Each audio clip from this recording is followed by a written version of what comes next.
the 2 o'clock called to say that he had to call our main line. So hopefully he's going to be using the information that we sent them.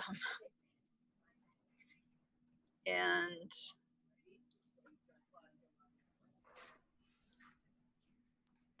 I'm having a technical issue with the stuff that I plan to share on the screen. So we'll see how that goes. Did everybody get the files I sent okay?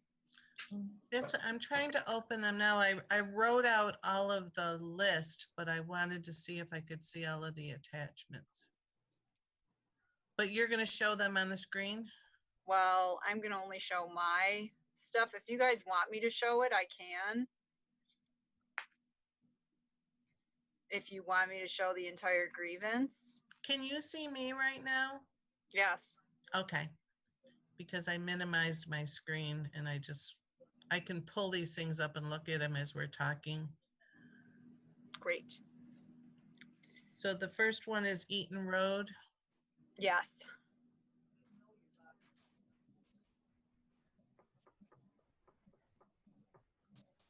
Thank you, Nate. It's working now. Tommy, just so you know. Appreciate it.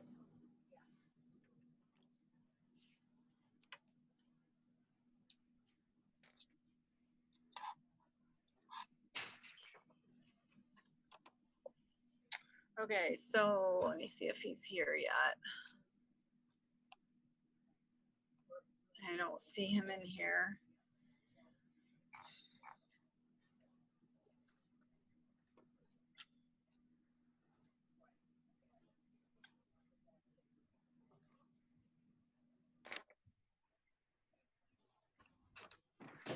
I don't see anybody in there, so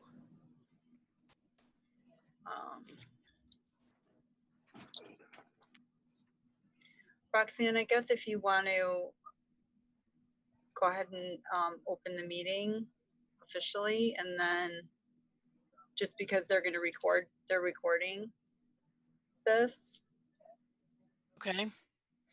So the board is convened. Our first property is 381 Eaton Road. Did you get the email?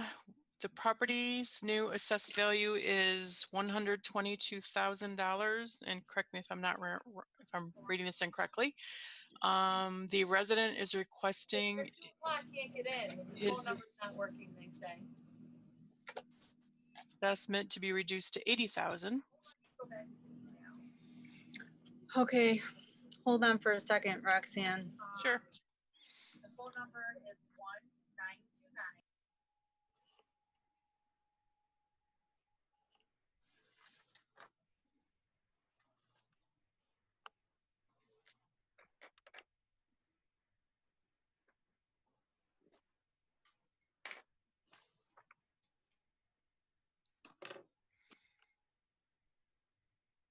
Was it originally assessed at 130 and then a compromise was made down to 122, or was it? I was waiting to ask till she was ready. No questions. Oh, I better go back to my video screen. We're waiting for the resident to get on. Okay. I'll let you guys know he's having trouble getting in. So as soon as he's on, I'll let you know and we'll get started with his. Okay.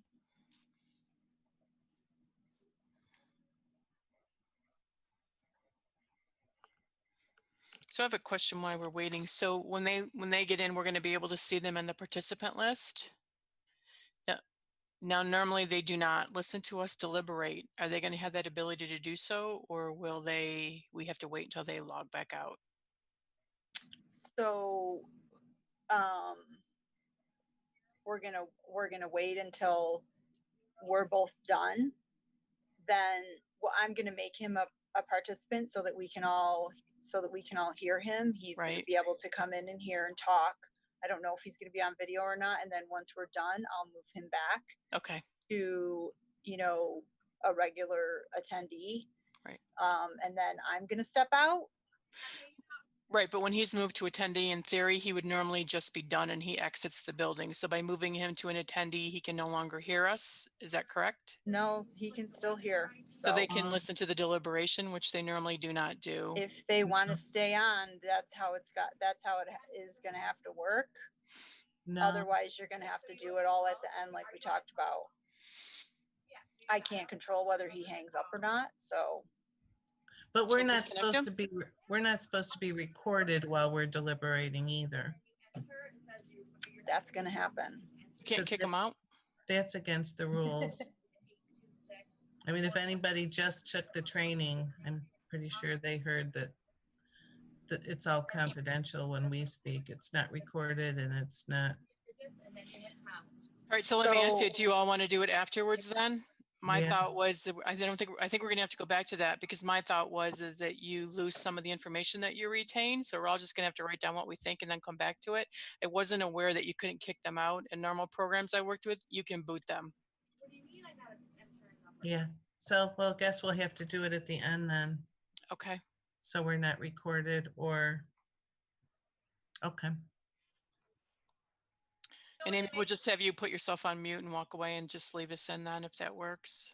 Yep. Okay. Take good notes. He's still not in. They didn't understand how to dial the number. But I got in just fine, Right. so it's working. Yes. We know the phone number works. We tested it.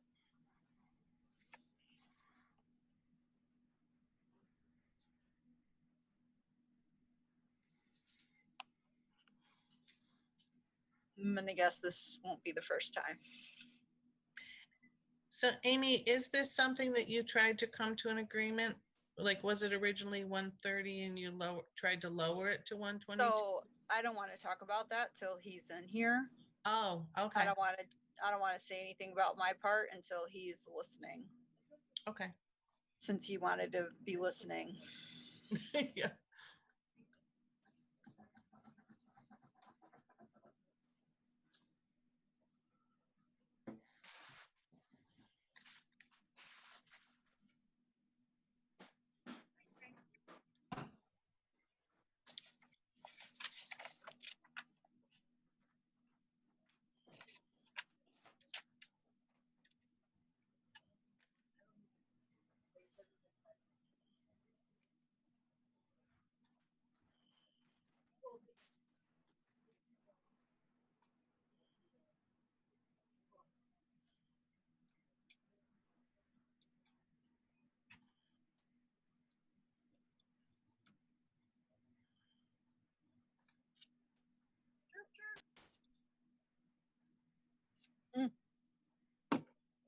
I think he's here.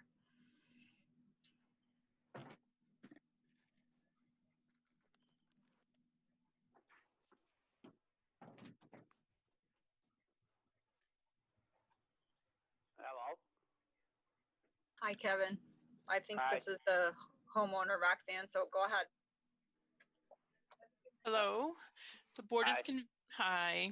So the board is convened to hear your grievance against your current assessment. We are doing this for 381 Eaton Road. The tentative assessed value is 122,000 and you are requesting it to be reduced to 80,000. Is that correct? Well, yeah, something like that. I mean, this is only the fifth time in 10 years you guys have raised my taxes.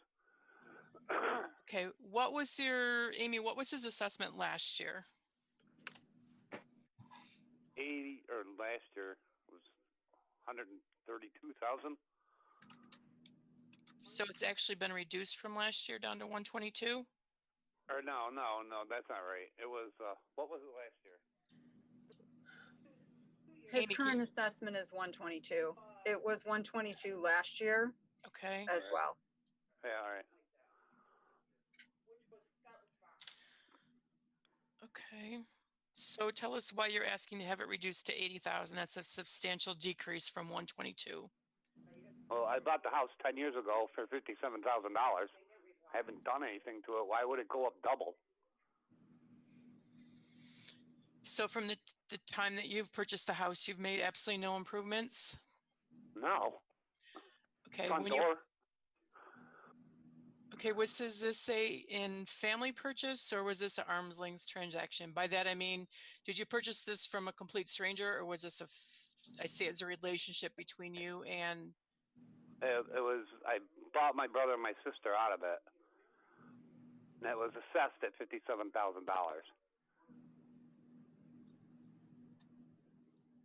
okay? Okay, yeah. Yeah. It would be. And you said you made no improvement, so I'm looking to see if I have any pictures of your kitchen or bathrooms. So I have, the assessment you provided is extremely old. Okay. Appraisals from 2008. Did you have a current appraisal? The one I you, haven't, but nothing's been done since 2008. okay. And did you provide us any pictures of the inside of your house, sir? No, I didn't know I was needed to. No one said anything about that. Okay. I'm looking to see what you've provided to substantiate your request. And then January 2021.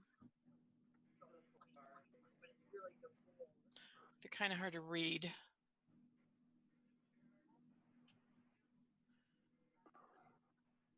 Amy, are these your submissions or are these yours, Mr. Burns? The comparables? The comparables at the very end, mine are at the very end Okay. of your document. Which pages are yours? Mine are at the so there's a page that says 381 Eaton Road, very large on it. And then my stuff follows. That's at the end of the document, my information. Yours are the, no.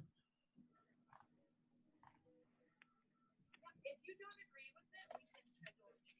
I have a page that says newer sales after the appraisal.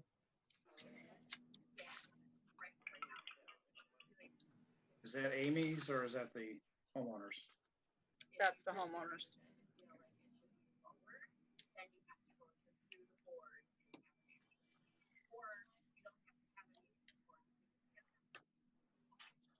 Okay, old sales, 96,000 for 220 Eaton. Okay, I mean, I don't know the sale date. Oh, 2017, 108,000, 2014. Old but low compared to our 130. I will tell her to give you a call. Okay. You reply to my email and number where you can reach out. Okay, what was Amy, can you tell me the assessed value prior to last year? So 2017? Just curious. I think it was 88,000. That's Okay, correct. 88,000. It was Okay. 88,000. All right. And I didn't really have a problem with that, but all of a sudden I was hit with the bill last year for double that. Or, the taxes were just about doubled. Okay. Do you have anything to offer? Any comments you might want to make, Amy? So I did offer to stipulate this assessment to 112. Okay. That was not agreeable to Mr. Burns. I did supply, I'm going to share these so that you guys can see them.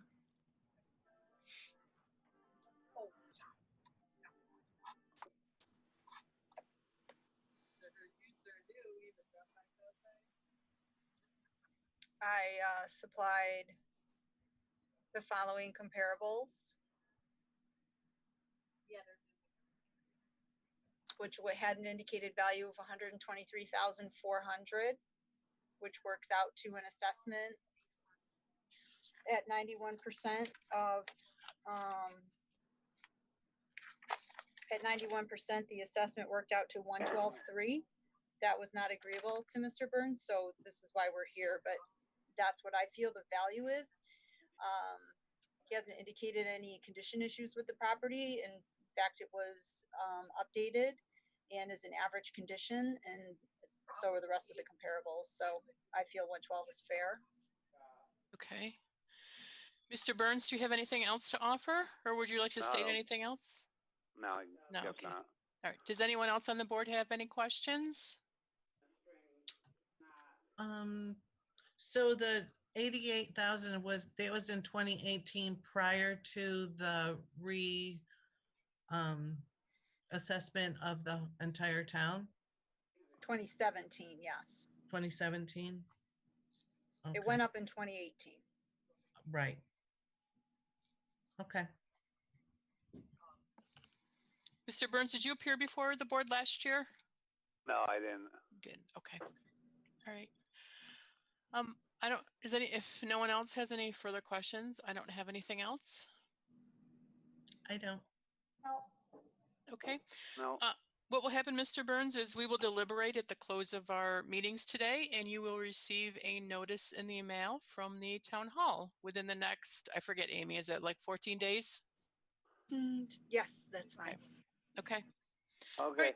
Well, thank you very Thank much you. for your time. You're welcome. Bye. Bye-bye.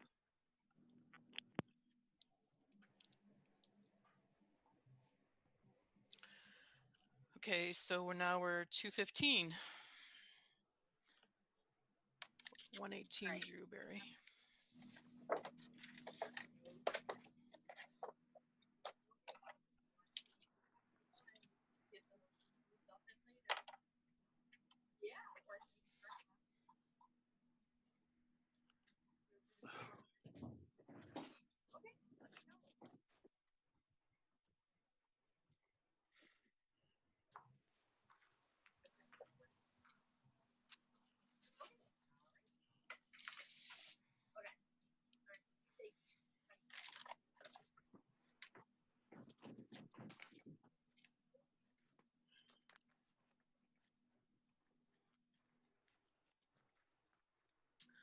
Okay, so we are now ready for 118 Dewberry. Candace, if you are on the line, can you please dial *9 so that I can invite you in to be heard?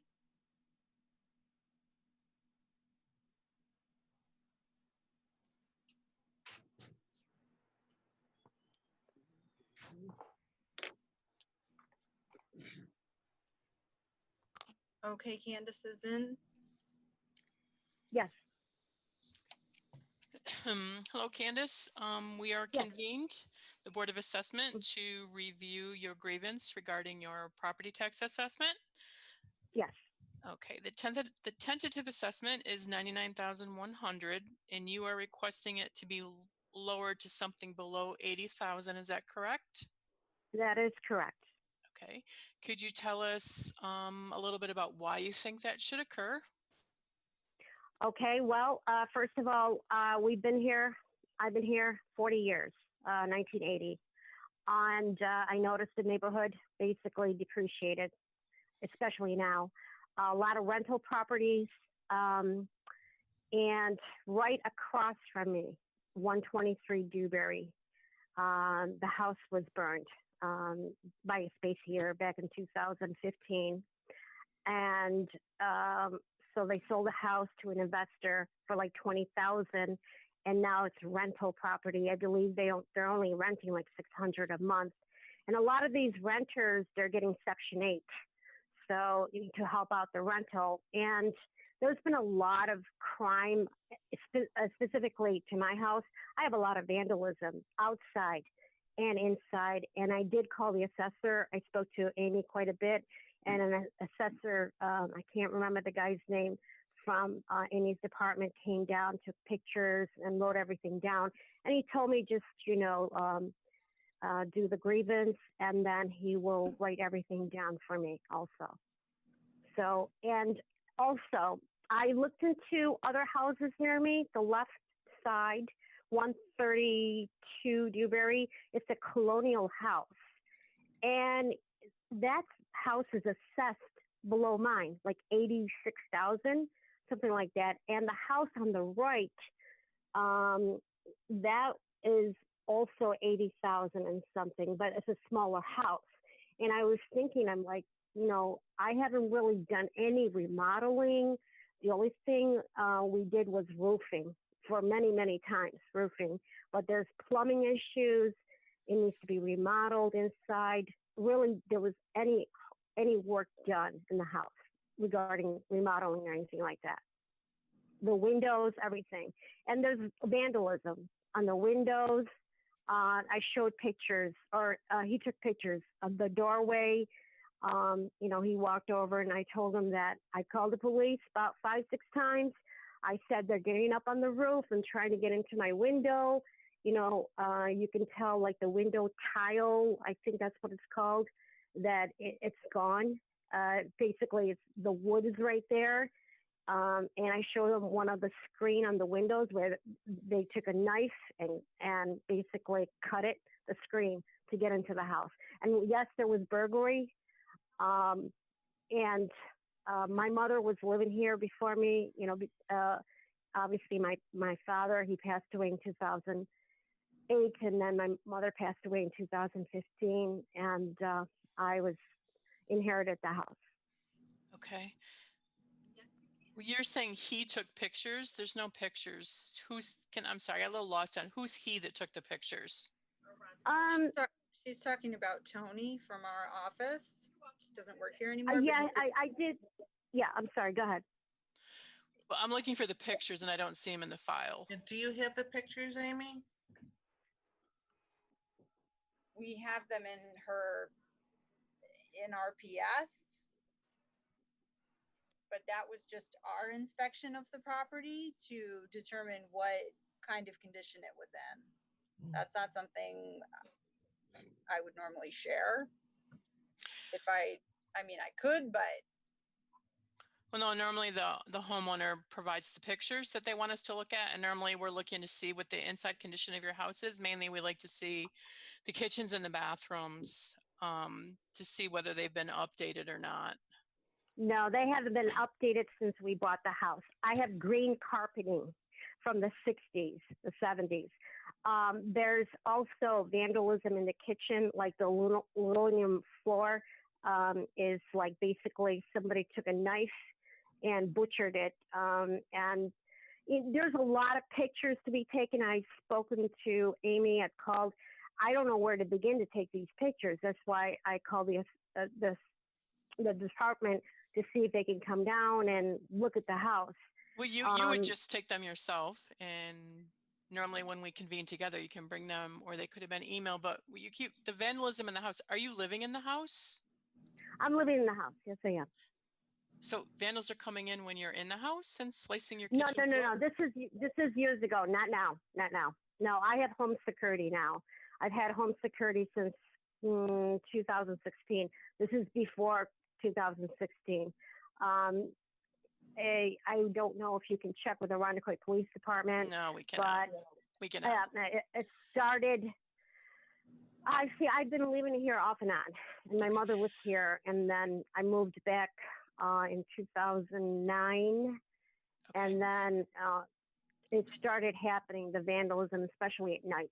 Okay. The screen door, somebody threw like a can of Coke or something. The screen door was smashed. Okay. Did you provide any comparables to us in your? I don't see those either. Comparables about what?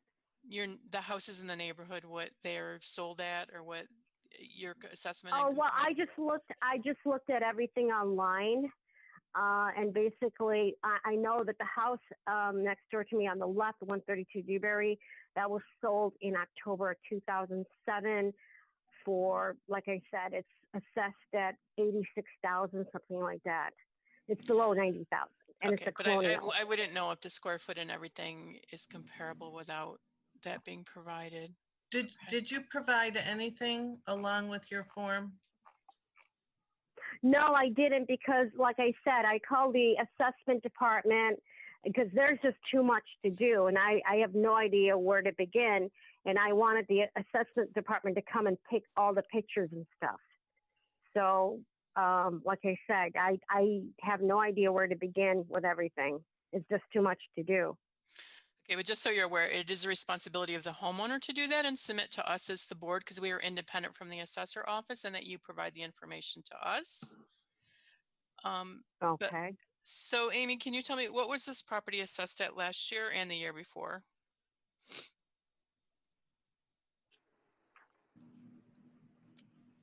So 2019, it was assessed for 99.1.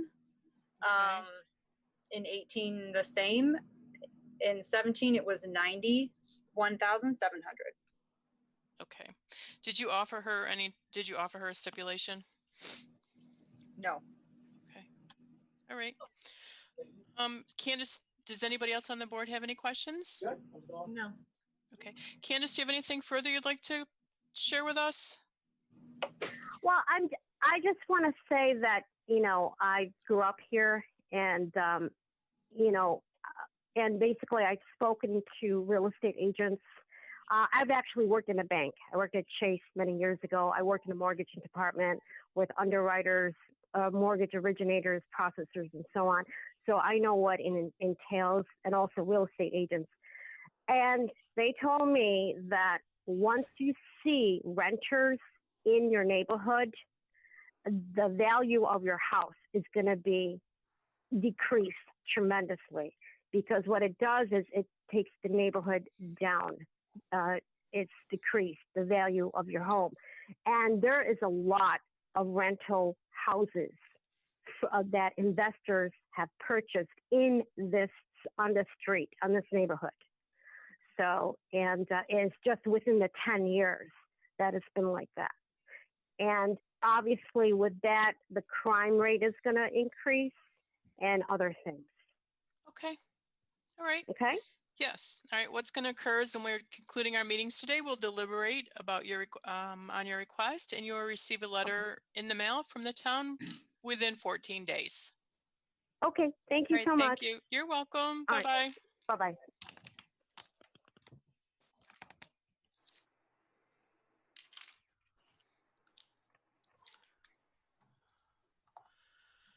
Okay, 309 Lakefront.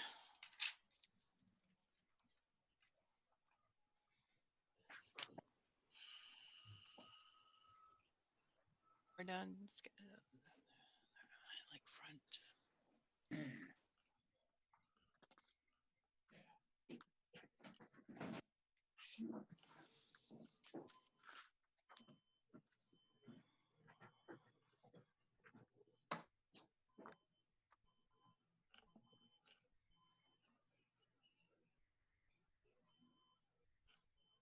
Just land.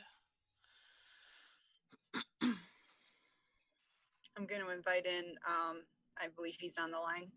Okay.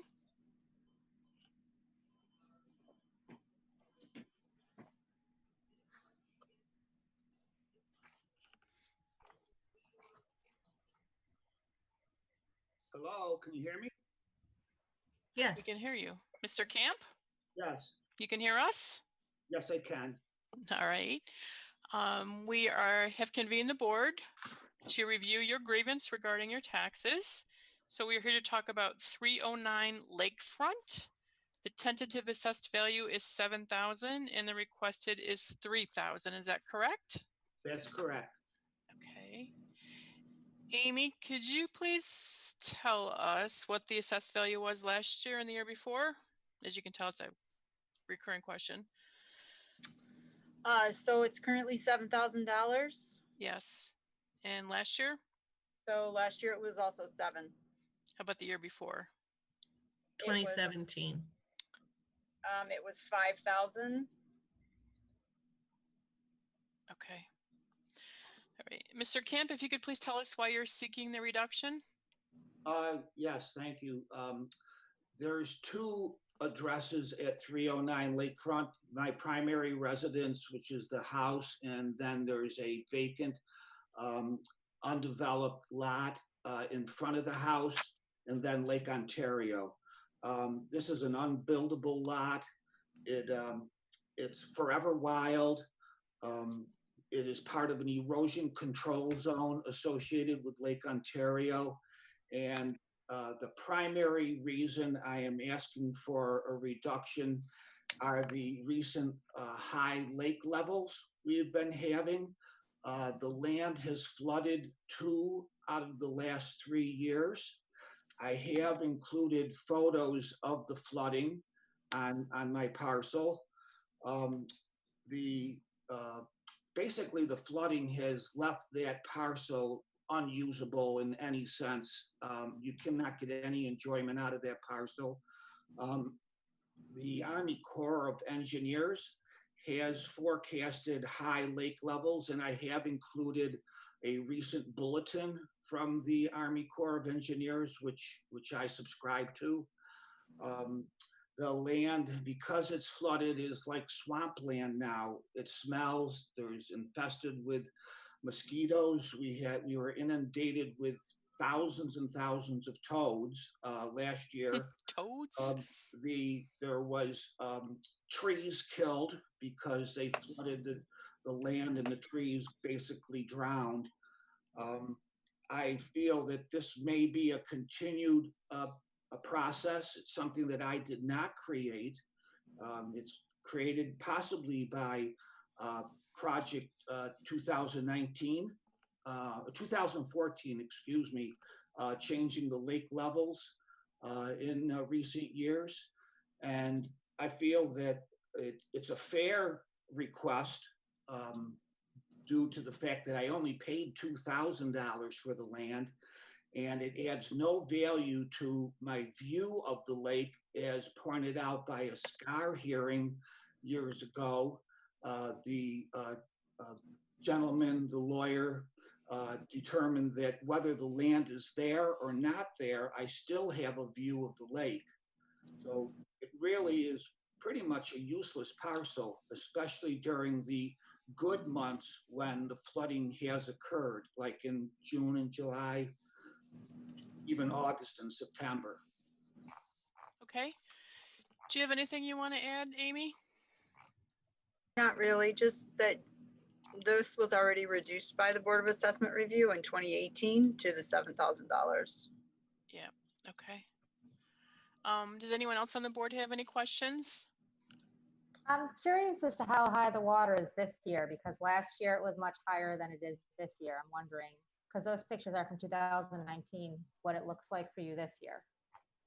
For this year, I have only gotten flooding from runoff from properties that have changed the topography of the land, namely 301 lakefront, where they've added a lot of dirt. So I get runoff, and also from heavy rains. So far, I've been lucky to this point, but the Corps, if you look at that document I sent you, is predicting high levels.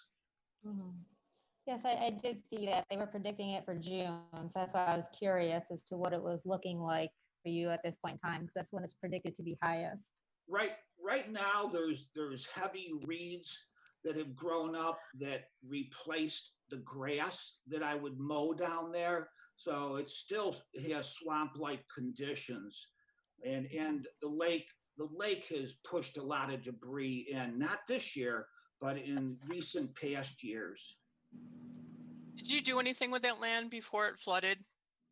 No. I mean, it just sat there. Okay. It just sat there. The local residents of Somerville and Windsor Beach seem to believe that it's public land, which it isn't. So they kind of help themselves to it, whether they're playing volleyball or football or throwing frisbees or setting up tents, having bonfires. But no, I haven't used it. Okay. All right. Does anybody else have any questions? No. No. All right. So what's going to happen, Mr. Kemp, is we're going to deliberate at the end of our meetings today, and then you will get a notice in the mail somewhere around 14 days. Okay, great. Well, thank you for listening to me. I appreciate you at least listening to what I have to say. You're very welcome. All right. Have a good afternoon, and thank you. Bye-bye. Bye. Okay, so we have a few minutes before the next call at 2:45. So Amy, would you like to put yourself on mute? Come back in 7 minutes. Okay. Amy's not back yet. No, she is, but she's not taking it off of mute. I had to there we turn my go. ear down. Okay. I was too cold. There you go. I was just trying to get you. You're on mute. Okay. So the tentative assessment is 107.2. let me get her because I think she's on the line. And she's requested 85, so that's not correct. on Okay, your, yeah, we were just looking at on your that. spreadsheet. I'm gonna invite her in because I think she's here. Okay, Rachel, if that's you on the line, can you press *9 to raise your hand?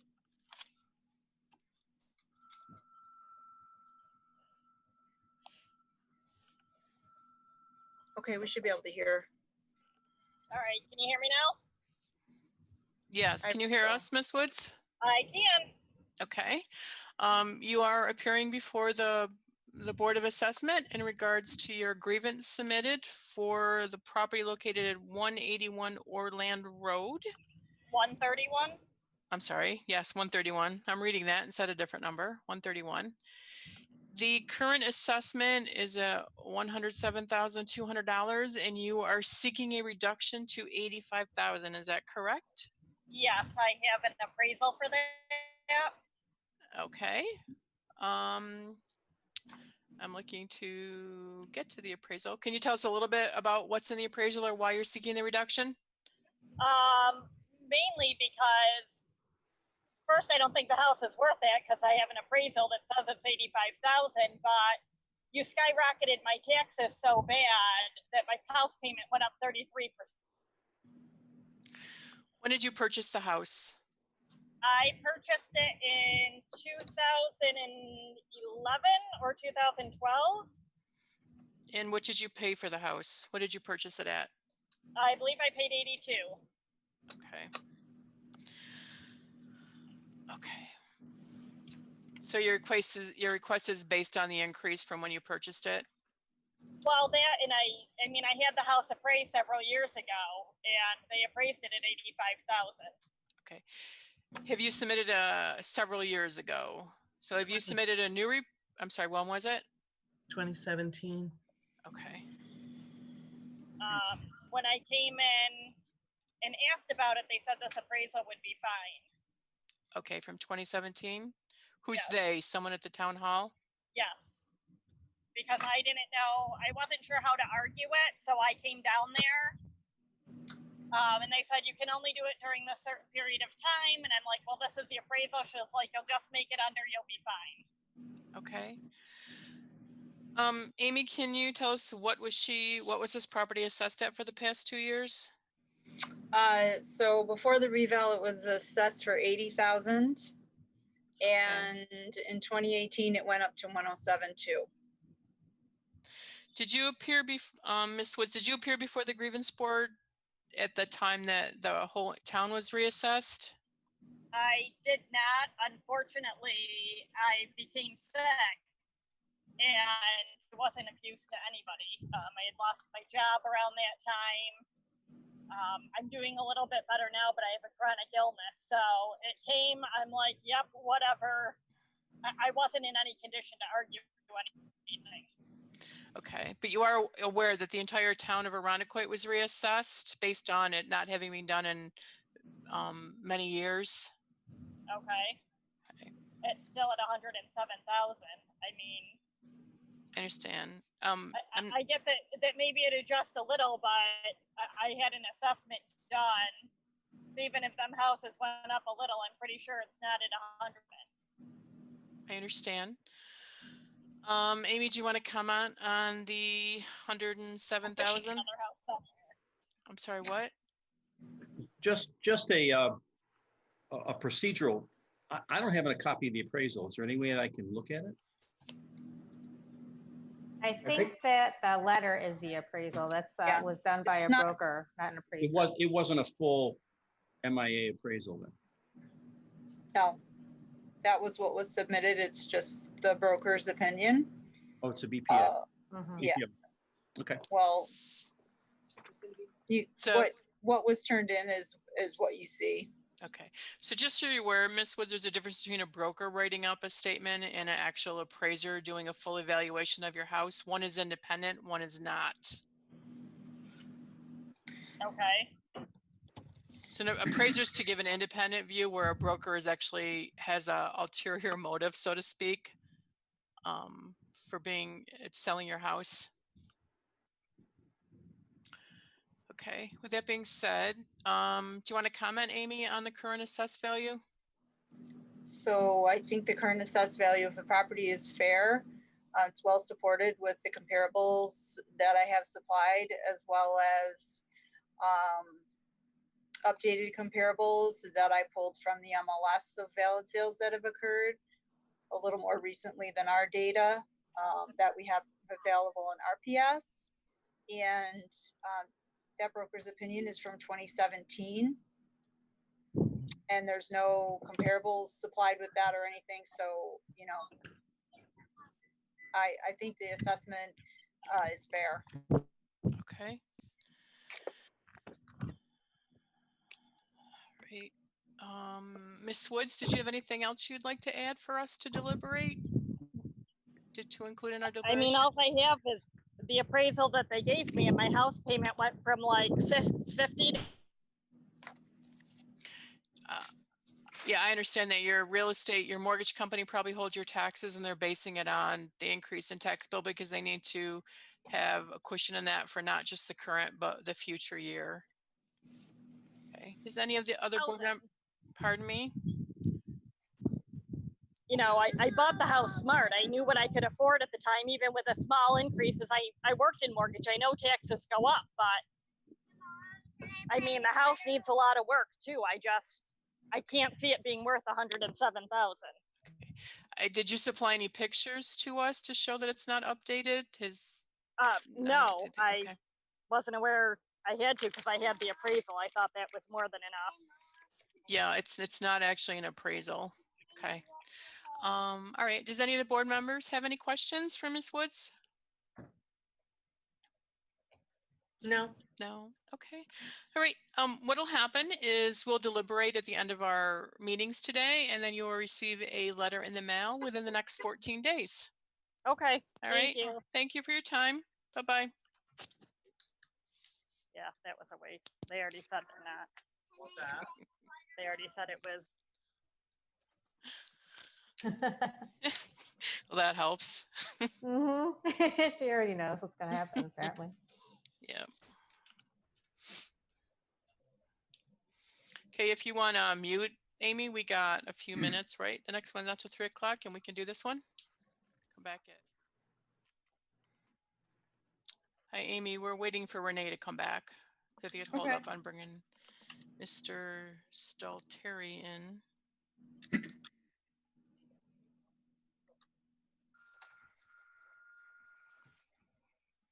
For clarification, Amy, can you tell us the period that when you're sending us the comps, you're sending us the comps that are used for up to the review process of July 1st? Is that correct? And then you're providing us some newer comps just for reference?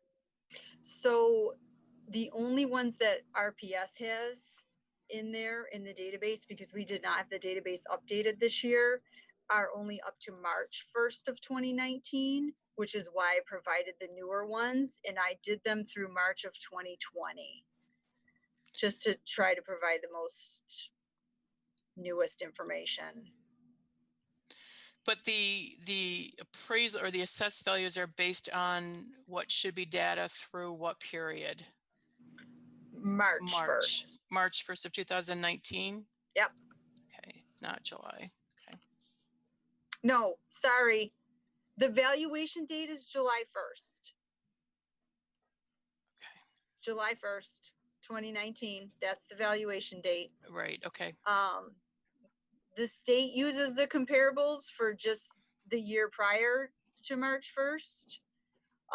But generally speaking, the town uses more data than that so that, you know, okay. The town has historically used more comps than that. I think they used 3 years worth when they did the reval in 2018.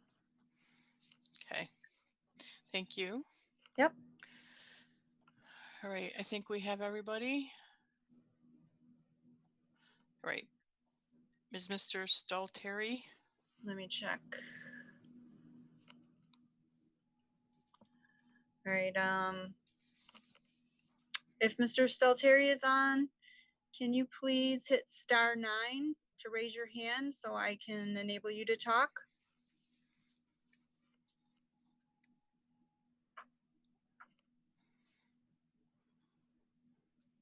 Okay, Hello.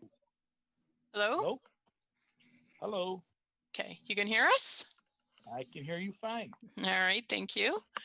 So you are appearing before the Board of Assessment and to state your grievance regarding the property at 5324 St. Paul Boulevard.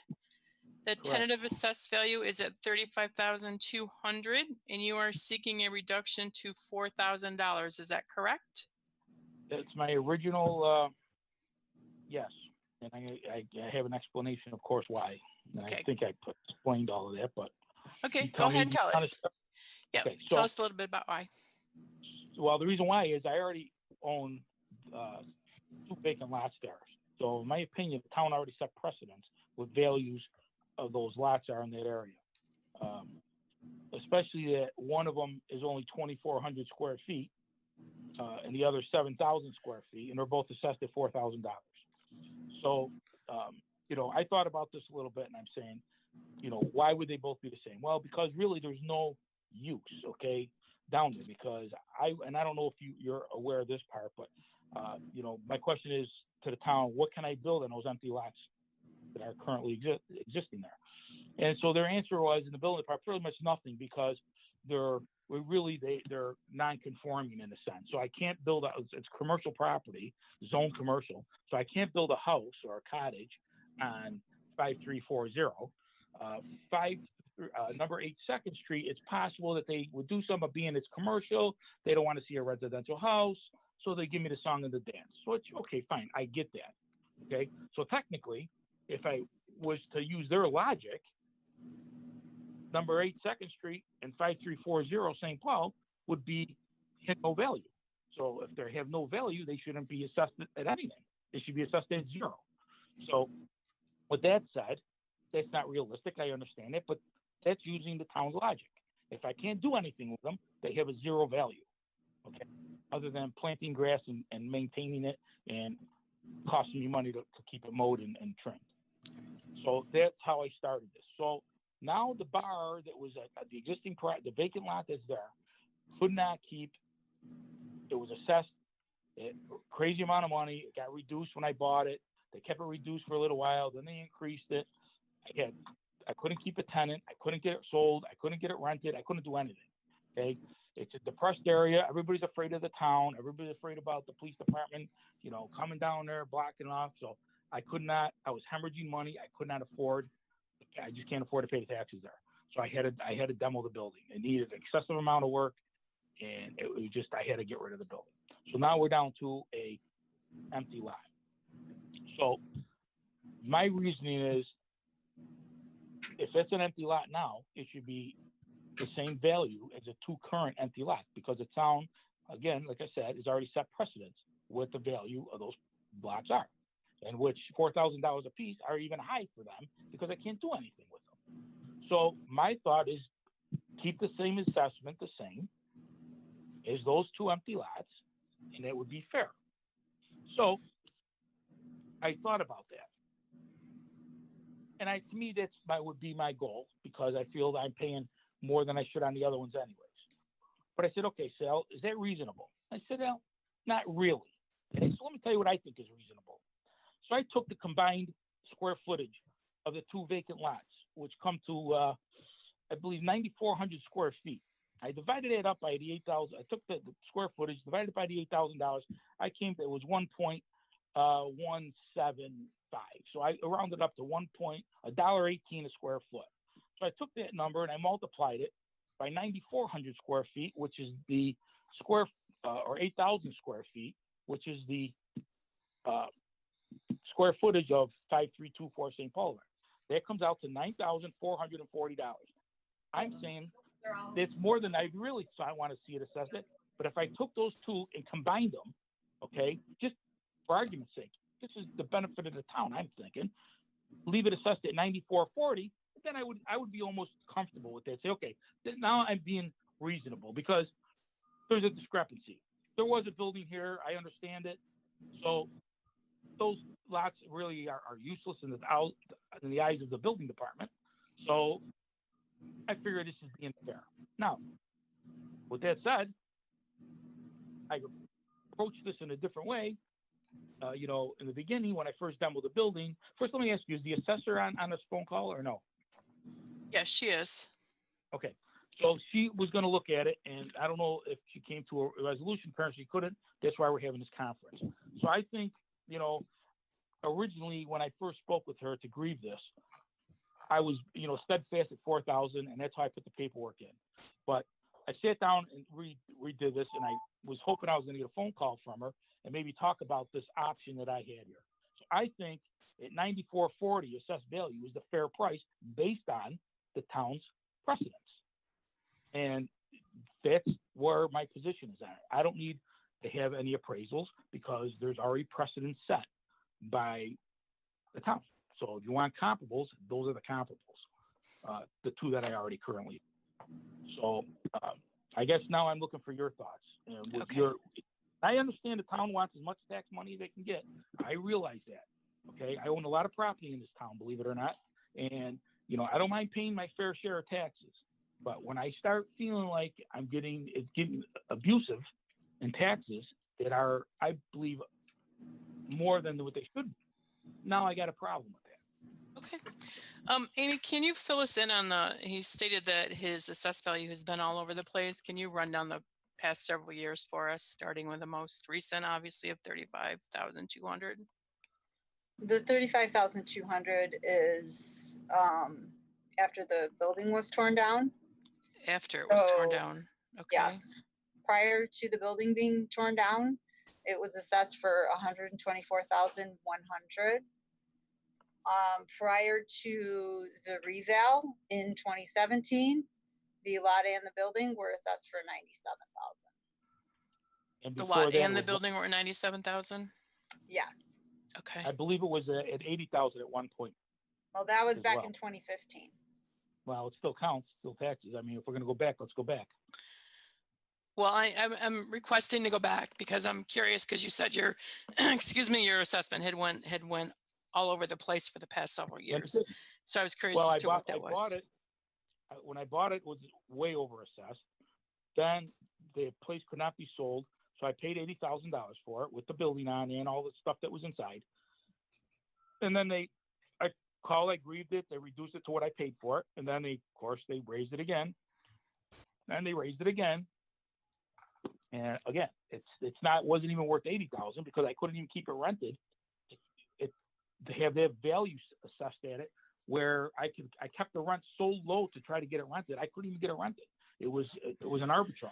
It was a bad decision business wise on my part. I thought it would have been a wise investment down there. Absolutely was the wrong thing to do because Okay. it's an area that is so, in my opinion, it's depressed right now. I mean, they got small little houses. You got people. I got even down there. I had fenced off temporary fencing when I was demoed the building. They're throwing stuff on the property. They're dumping their garbage. They're actually having their dogs take craps, put it in bags, and they throw it on my property. Now that's what I'm dealing with. I was Okay. down there yesterday, and I could see where people have been trying to drive on there and the concrete blocks I got there, so nobody would just be in there, and I have to protect it because I got liability. Okay. So I'm trying to protect the property, and I can't even do that. And I mean, there's no law enforcement down there to speak of to stop that. It's a free for all, and it's sad. But unfortunately, this is the position I'm in now. All right. So, Amy, did you want to comment on the current assessed value? And was a The stipulation current- offered or no? No, the current assessed value is the land value only after the building was torn down. well, that's what you say the value is. Okay, but technically, sir, you're not allowed to, you have to converse with the board, not with the assessor. We can ask her questions. No, okay, well, whatever. okay. Well, right. I'm on a conference call. This is how we're talking. I understand. Okay. I didn't choose this venue. I mean, this is the venue you brought to me. I would Right. prefer to It's the down- same venue. It's the same venue as if we were in person, sir. Okay. So, It is a little easier when in person. I do admit that. Okay. Does anybody have any questions for Mr. Stalteri from other than what we've heard? Yeah, just technically, so Mr. Stalteri, is it your request now? It sounded to me from what I did, I was able to print this one out. Okay. But you estimated value at 4,000, but now you're asking for 94.4? I'm saying the reason where I asked for 4,000 because I believe that the town set precedence at the vacant lots on property I already currently own for the comps. Right. Okay, even more than so two comps, I own them both. So I believe that's the precedent set. Now, I don't want to pursue this any further. Okay, I think if the town is being reasonable and being fair with me, then I don't have a problem with it. So I sat back and I thought about it. It's okay. Let me just break up the square footage of the vacant property. So the question, so Mr. Stelteri, what the question I have is, it's kind of like a criminal proceeding in the sense that the judge says, do you plead guilty or not guilty? We're an independent board, and we just need to know what number you're asking for. Well, I would like the $4,000, but So that's your request at this point in time. Right, but I'm just saying, I'm explaining to you that. Sure, You know, I get that. sit down and rethought this, and I'm just saying that, okay, you guys are at 35,000 and change, which is ridiculous. We can't go below what you request. You see, in other words, if I go in to Amy and I say, I'd like my house reduced to 100, she can't go to 50, or the board can't go to 50. Right. So 35,000 is basically, 55% or 45% of what I paid for the whole property with a building on it. Right. Okay. Okay.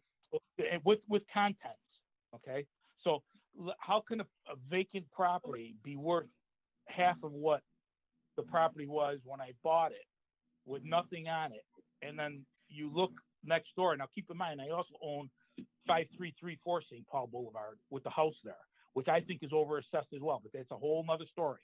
Okay. Because, I can't afford to pay the taxes in this town when I cannot generate revenue to recoup it. There's nothing there. Okay? I can't do it. As a businessman, I cannot do it. Okay. So my thought was I would keep it. My request was originally the $4,000.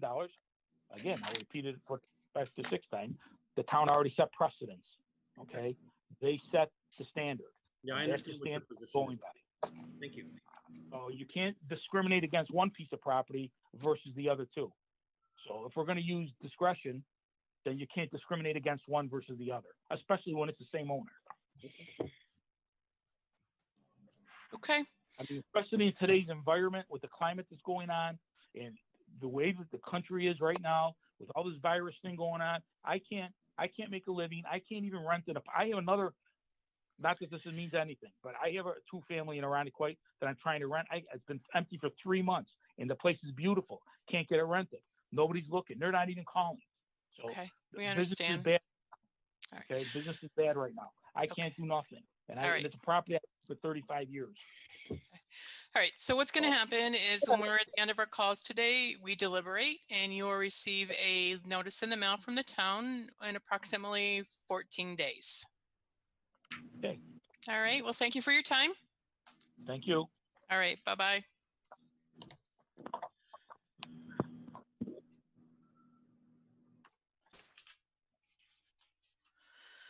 All right, so we're slightly late for Mr. Burns, who has 1, 2, 3, 4, 5, 6 properties. I assume he's a landlord. No, No?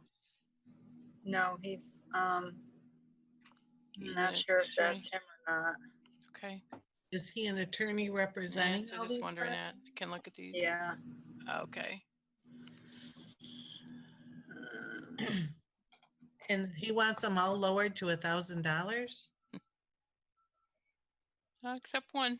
If Mr. Burns is on, can you hit *9 to raise your hand, please? Maybe he already has it raised. Mr. Burns, are you on the line?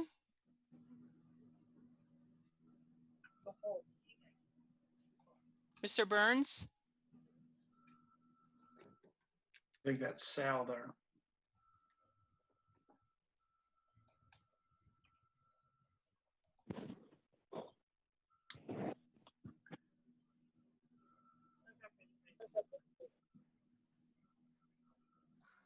Mr. Burns? I can hear somebody mumbled a second. I don't remember the telephone number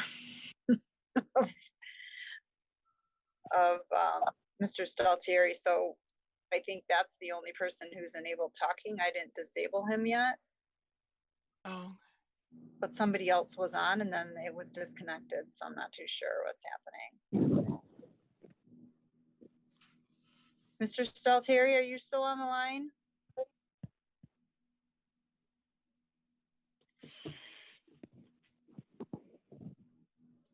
All right, well, I'm gonna disable that call from talking.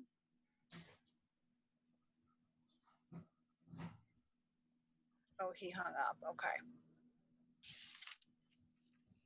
So, oh no, no, I guess he didn't hang up, but he's still on there. I don't know. odd.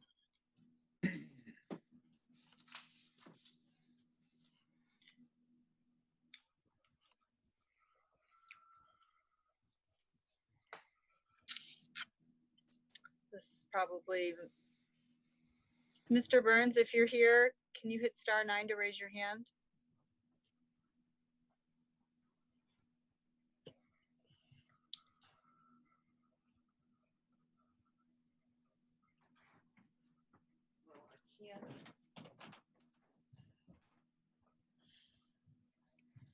Mr. Burns, if you can hear me, can you hit *9 to raise your hand?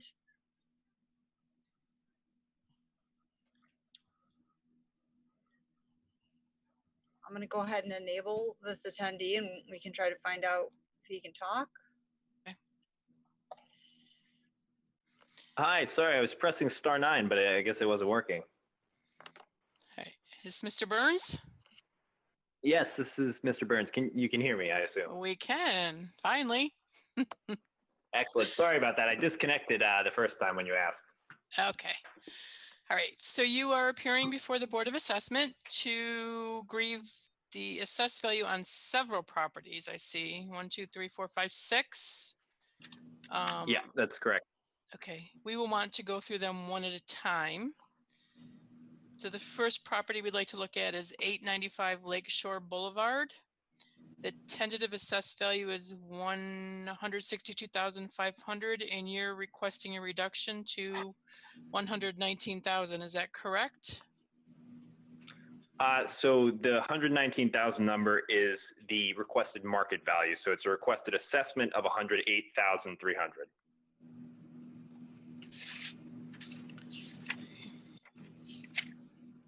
Okay. Could you please give us some background on why you're seeking the reduction in the assessed value? Yeah. So in this instance, right, 895 Lakeshore is our subject, and the equivalent market value of the current assessment is $178,500. We saw that, you know, in October of 2019, this property was sold for $119,000. This sale was determined by the state to be an arm's length transaction. It was used in the calculation of both the residential assessment ratio and the coefficient of dispersion, and it was not disputed. There was no duress in the sale, and that's the highest order rank of evidence in order to evidence market value of a property is a, you know, sale of a recent vintage. I also included, you know, sorry? I was looking for documentation to support that statement. Was that submitted? So I can send, yeah, is there an email I can send something to you at? And it would have been submitted with your grievance request. So it was not submitted, is that correct then? The evidence of what specifically?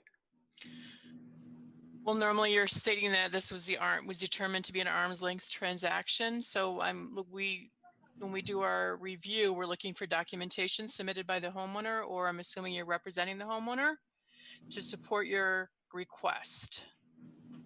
Yes, that's correct. This was not submitted with this workup. This is just, you know, SalesWeb, the state's determination. Okay. Okay, so what I have heard right now is that it was just determined to be worth 119,000 at sale time. At the point of sale. When was the sale, Roxanne? Yeah, And the sale was in October 2000. 20th, 2019. Like that's actually the level the property sold for. That's you know what it was worth, what it's worth. Do you have an appraisal? Sold on MLS. Okay. All right. Do you have any comment, Amy, on your current assessed value being raised to 162,500? So I'm gonna, hold on a sec. Sure.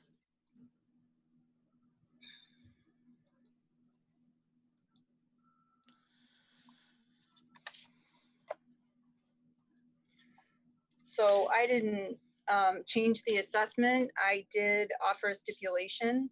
I don't believe that 119 was not a market sale. It clearly states in the listing that the property owner has listed it for quick sale.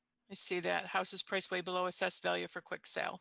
Yes. So when I did run the market comparables, because based on the pictures that were on the MLS, it didn't appear to be distressed. So when I ran the comparables, you can see I've provided those for you. I did feel that the assessment was a bit high, and so I offered to stipulate the assessment to 141.2, but that was not accepted, so here we are. Okay. Okay. Hey, am I able to comment? Yes. So brokers in any sale of any property are going to put up listings attempting to induce a sale. A broker saying that something is priced way below the assessed value, frankly, what that probably means is the property is overassessed. It doesn't mean that it's a stressed sale that is trying to, you know, fly off the shelves. At the end of the day, the homeowner is trying to sell this property for the most that they can possibly sell it for. If a broker says something like price for quick sale, that doesn't have any bearing on the nature of the sale, if it's arm's length or not. How long was it on the market? It says 9 Let me days pull on up MLS. Yeah, I have it Says- up right now. It says 9 days.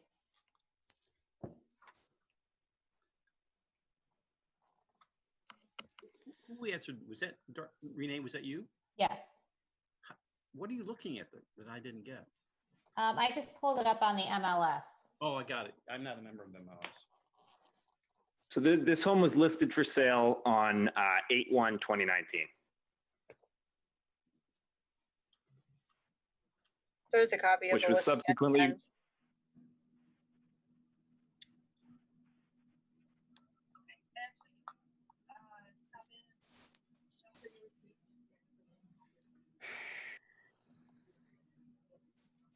Okay.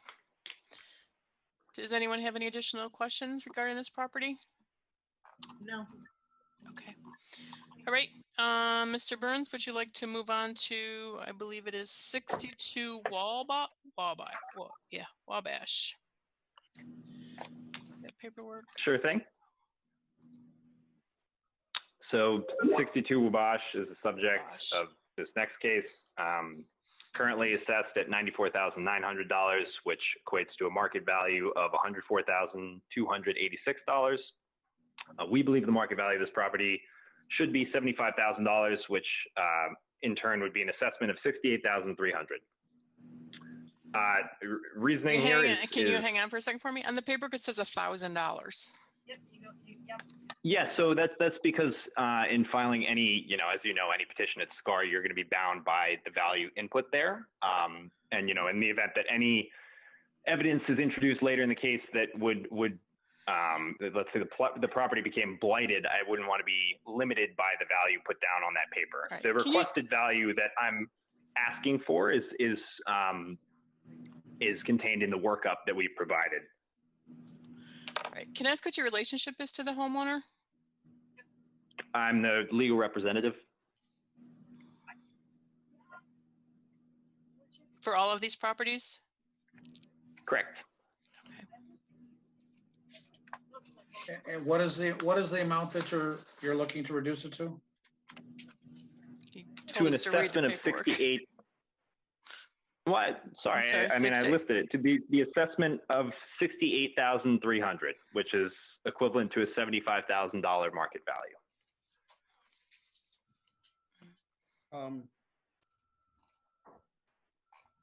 Mr. Burns, I'm just curious, don't read anything into this question, but are you an attorney? No, I'm not a licensed attorney.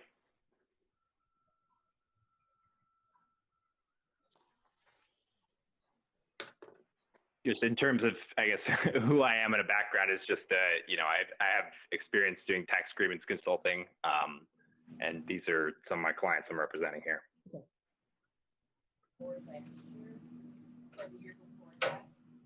Right, and your foundation for requesting the decrease in this property? Yeah, so very similar to the last home.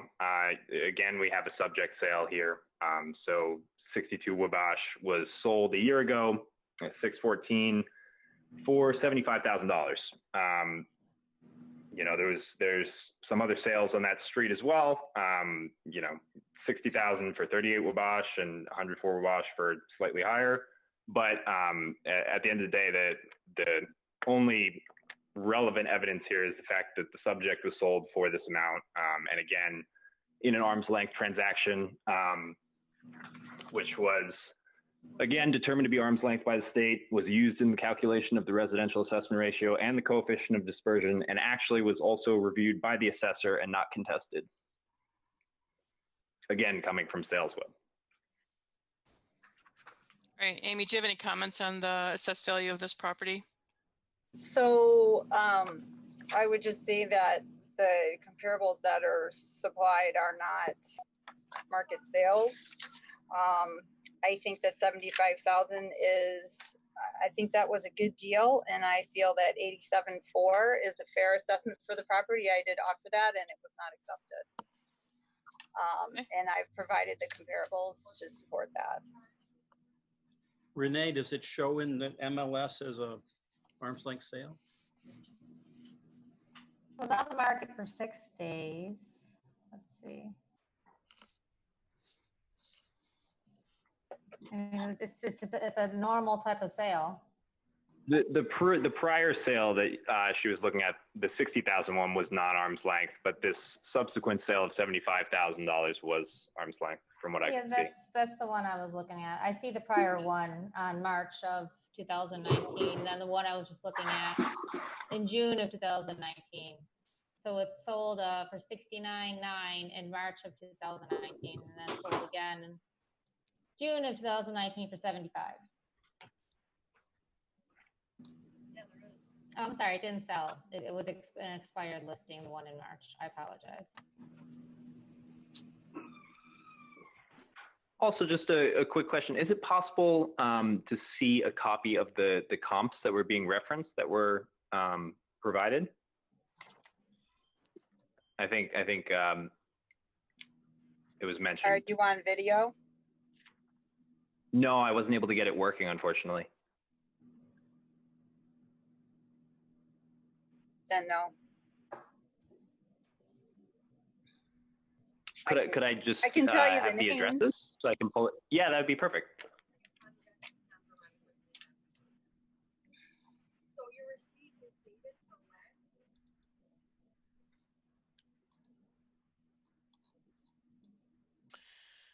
Does anybody have any other questions on this particular property? Why she's providing the comps to Mr. Burns? No. 23 Anchor Terrace. 5343 St. Paul Boulevard. 5138 St. Paul Boulevard. What did 23 Anchor Terrace sell for? 110. 10 Harrison Terrace. 44 Bateau Terrace. 107 Seacliff. 169 Seacliff. And 425 Rock Beach.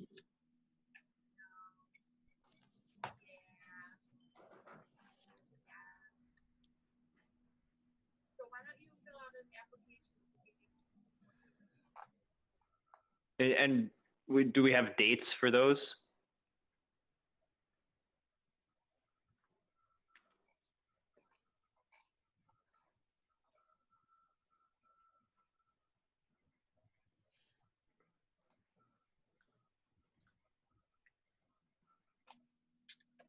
Nine 4/18, 9/27/17, 5/22/18, March 7th, 18, September 25th, 17. So these are all 9/20 prior to the admissible 9 date range. These are all super old. It would be a 9/24. year. Excuse me, do you want the dates? I'm still Well, giving you I think that. I'm sorry, I didn't realize there were more left. You can continue. 9/24/18, 6/17/19, 3/7/18, and 8/27/19.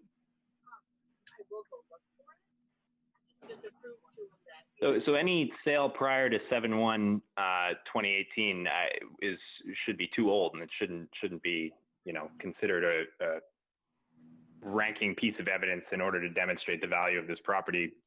But in addition to that, full market value is going to be established by a recent purchase of a property, and the highest ranking order of evidence of that is going to be the purchase of the property in mention. In this case, the subject sale of 62 Wabash. That's all I would say in addressing the comparable sales there. Okay. Right. Do you want to move on to 45 Bay Bluff Lane?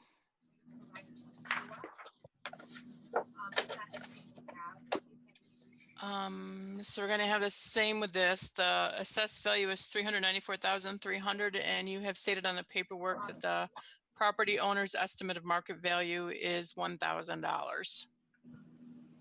Correct. So that's going to be listed for all of these contained in the RP 524. But so our requested market value is $381,200, which is equivalent to a $346,900 assessment.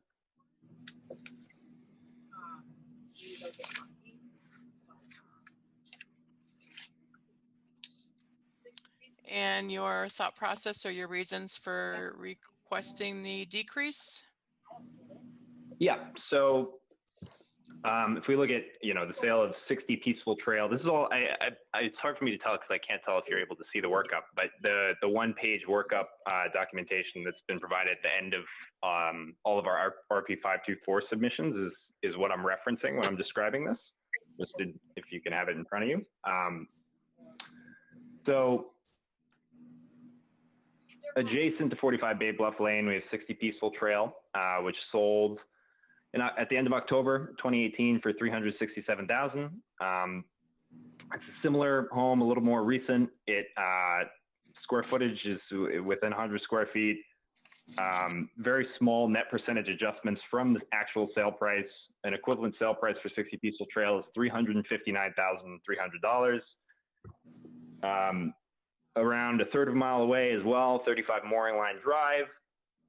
A much more recent build in 2005, a little bit smaller home, 2,200 square feet, and sold for $410,000. Adjusted sale price would be $421,000 on that. We also had 44 Mooring Line Drive, which sold in December of 2019 for $370,000, 2,300 square feet. Adjusting that sale price again to $381,600, as well as 1282 Bayshore Boulevard, which was sold at the end of 2018 in December for $328,700. A little bit smaller of a home at 1,800 square feet with an adjusted sale price based on those differences of $357,900. And so weighting those different comparable sales, we arrived at a market value of $381,200 for Bay Bluff Lane. Amy, what was this property assessed at for the prior 2-3 years? Good, how are you? So in 2017, it was assessed for 375,000. And during the reval, it was reassessed to 394,300. Okay. And any comments about your current assessment at 394? So, yes, I think the current assessment for the property is fair. This is a waterfront property. It's not a traditional waterfront property. I'm going to show this last screen where you can see highlighted in blue. This is the property where the dwelling is, and over here, which is not exactly right in front of it, but they do have water. They do have waterfront with this property. So comparing it to non-waterfront properties is not relevant, which is what all of the provided by the complainant are. They're not waterfront properties. I provided waterfront properties, and the assessment, the current assessment is well supported. I don't think that the house that was built in 1917 is comparable to a house that was built in 1980,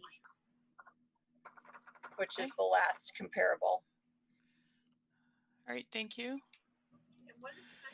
Does anyone else have any comments on this property or questions? So one thing I would want to interject is that last comp that was being referenced, the older home, is waterfront, but there are two lots in between this subject and the water. It's not a waterfront property. You don't have any waterfront that is owned by this homeowner. If anything, there could maybe be an argument made that it's potentially water view, but there's tree cover entirely surrounding the property line. You can't see the water. Right. Yeah. Okay. So the property that goes down to the waterfront that we were just shown, Amy, that is not owned by this homeowner? Yes, it is.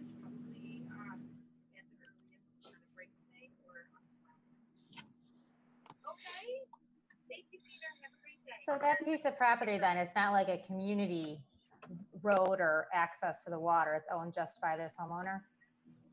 Yes. Are you referring to the lots to the left where there are like 80 canoes and kayaks? That's not all owned by this homeowner. They own 15 feet of waterfront.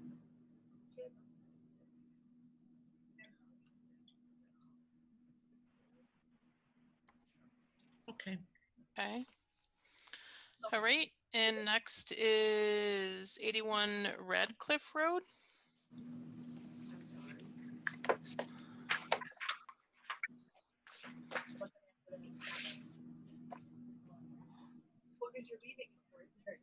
So, sorry, but just one thing I didn't understand is I'm confused on the 45 Bay Bluff Lane. Even if this adjacent lot is owned by the same homeowner, it's not part of this assessment. This is entirely separate from 45 Bay Bluff as a parcel. No, we understand that. No, it's not. It's all one. It's all owned. It's all the same tax map number. Oh, under this one, under the assessed value of 394. Okay. Yes. Good to clarify that.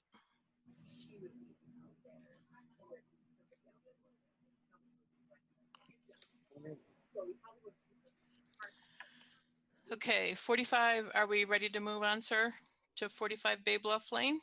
I'm sorry, we just finished that one. 81 Radcliffe? Yes, but again, my only point of confusion here is the Rochester Canoe Club is the adjacent parcel that I feel like is being shown and talked about as if it's part of 45 Bay Bluff Lane. No, it's not. We can clearly see looking at the map, we can clearly see that the canoe club is completely separate.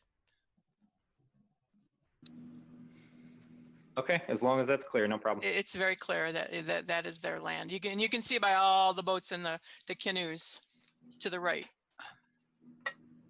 Correct. Okay. All right, 81 Radcliffe has a current assessed value or tentative assessed value of 123,700.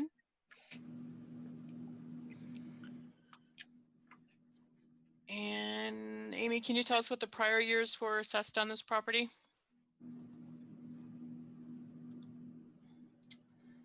So in 2017, it was assessed for 105, and it went up to 123.7 in 2018 during the reval.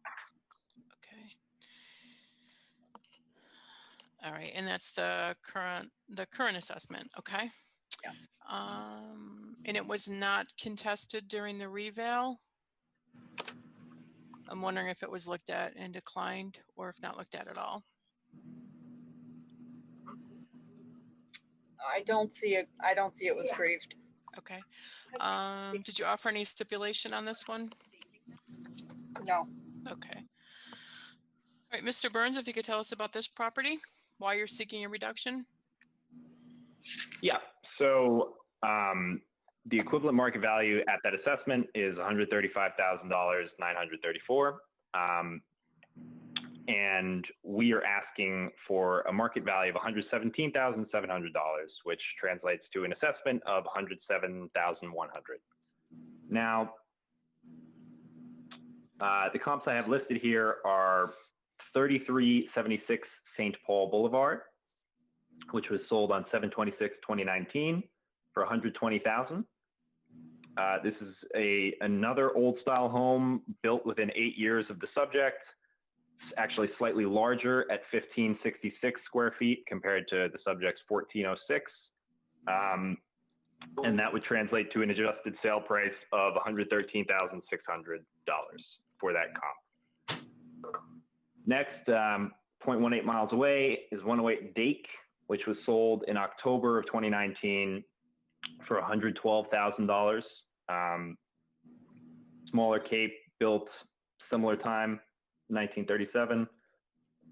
Adjusting that sale price, you get $125,700. And then 0.3 miles away, we also have 481 List Ave, which was sold in December of 2019 for $109,000. Built in 1948, 1207 square feet. That adjusts the sale price to $113,800. And so weighting these comps adjusted sale price, we arrive at a market value of $117,700. And so they really the best comp is 3376 St. Paul. That's pretty much an exact comp. It's a bigger home and it's sold for $120,000. Okay. Amy, do you have any comments on your comparables or your value? So the St. Paul Boulevard sale is not a valid sale. It was that was a foreclosed property. The other two properties are smaller. One of them is less than 1,000 square feet and 2 bedrooms. So I've supplied a number of comparable properties from RPS, as well as commuter sales from the MLS, and I feel the assessment is well supported. All right, thank you. Yep. Okay, does anybody have any questions? Would it be possible to get a list of what the comps are being referenced? Is there any way you can join us by video so that you can see these things, or? I can give that a try. Let me see. Is that okay with you, Amy? Because it's kind of difficult for you. It's fine. It's preferred. It's easier. Comparables are 87 Summershire, sold 11/30 of 18. 133 Summershire sold 11/22/17. 97 Curtis sold 9/24/18. 227 Thorncliffe sold 5/18/18. 42 Cedarwood Road sold 11/1/18. I also have 68 Chelsea, which sold 8/17. 98 Bristol, which sold October of 17. 23 Winchester sold September of 18. 20 Sandymount sold August of 18. And 66 Bristol sold January of 2020. Got it. Thank you. You're welcome. All right, 90 Rainbow Road.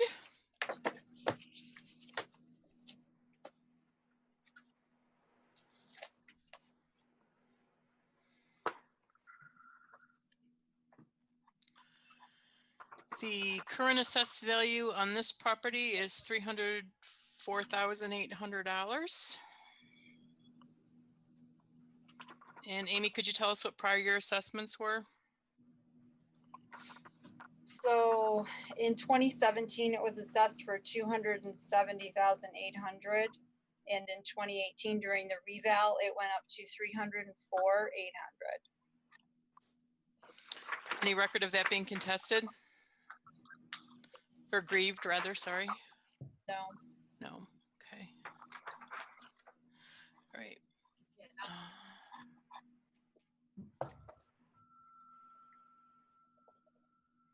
So Mr. Burns, we're going to look at your comparables similar to other properties. That's the information provided.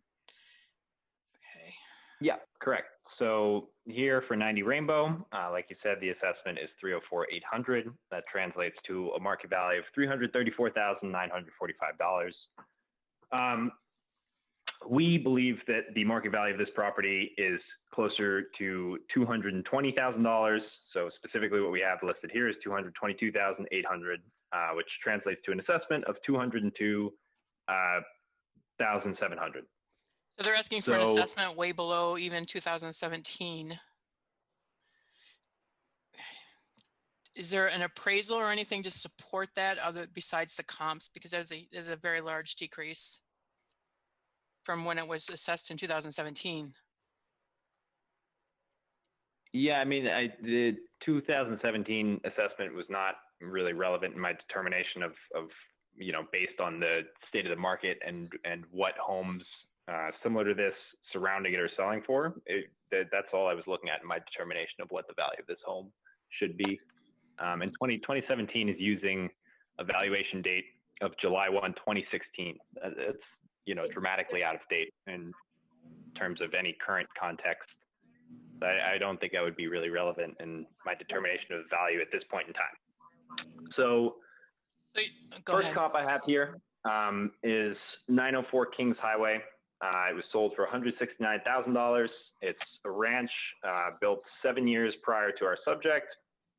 It is 2,047 square feet, which is pretty close to subject at 2,300. And that adjusts the sale price up to $196,000. Next comp, 700 Hoffman Road, was sold for $154,000 in October of 2018. It is much more recent. It was built in 2006, 2,500 square feet, and that adjusts your sale price to $151,700.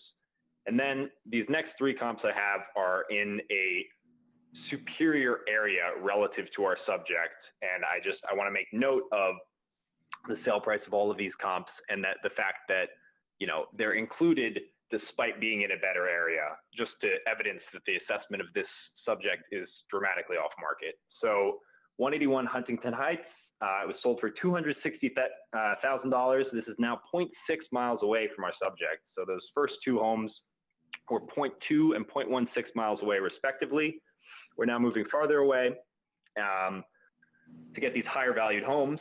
and this is a ranch like our subject, 2358 square feet. So it's slightly bigger than the subject, just pretty much an exact comp in a better area that's a more recent build in 1973. And that adjusts the sale price to $266,800. Now, next comp, 47 Huntington Hills. This is 0.56 miles away. It sold for $257,500 in April of 2019. And sorry, that last sale was July 2nd, 2019. So now this home is 2196 square feet. It's an old style home, and that adjusts your sale price to $273,000. Then the last home is 28 Huntington Hills. This is 0.58 miles away. It sold for $249,000. It's 2,600 square feet, so it's bigger. It's also an old style home. Some of the last comp, and that adjusts your sale price to $256,700.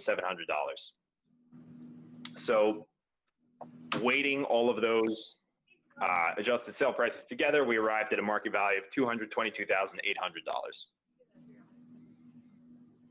All right, thank you. Amy, do you have any further comment on your assessed value? So Rainbow Road is in an area that's close to Durand Eastman Park, just like all of these comparables that have been offered, including the Huntington Hills ones. I would consider this all to be generally the same neighborhood. Hoffman Road is a foreclosure. 700 Hoffman Road is a foreclosure sale. And 47 Huntington Hills and 28 Huntington Hills are two-story properties, not comparable to ranches. Okay. This is a large ranch home with quite a nice property. I've offered sales, and I think the assessment is well supported. All right, thank you. Could I just ask what sales are being offered as Sure, comps? I'll read those off again. 181 Huntington Hills. 5 Woodland Circle. 66 Rick Edge Circle. 164 Mount Airy. 3975 St. Paul Boulevard. 50 Marco Lane. 112 Imperial Circle. 164 Mount Airy Drive, and 6 Imperial Heights. This is a very large ranch, so finding comparables with any sort of acreage as well was challenging. So I have gone outside the neighborhood. But the assessment's well supported. All right, thank you. Okay, and the last one is 122 Pine Grove Avenue.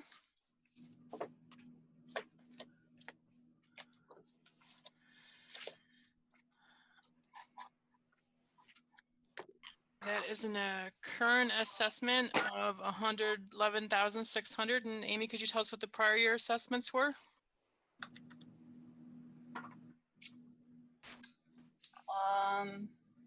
So in 17, it was assessed at 99,000, and during the reval, it went up to 111,600. Thank you. You're welcome.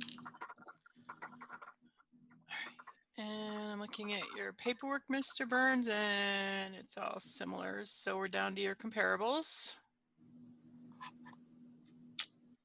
Correct. So, in this instance, we have an assessment of $111,600, equivalent to a market value of $122,637. So first comp here, we have, and actually all comps here, we have significantly newer builds. 95 Suburba Ave is our first comp. We have a colonial, bigger home, 1,536 square feet. Sold for $92,500, adjusting that sale down to $81,600.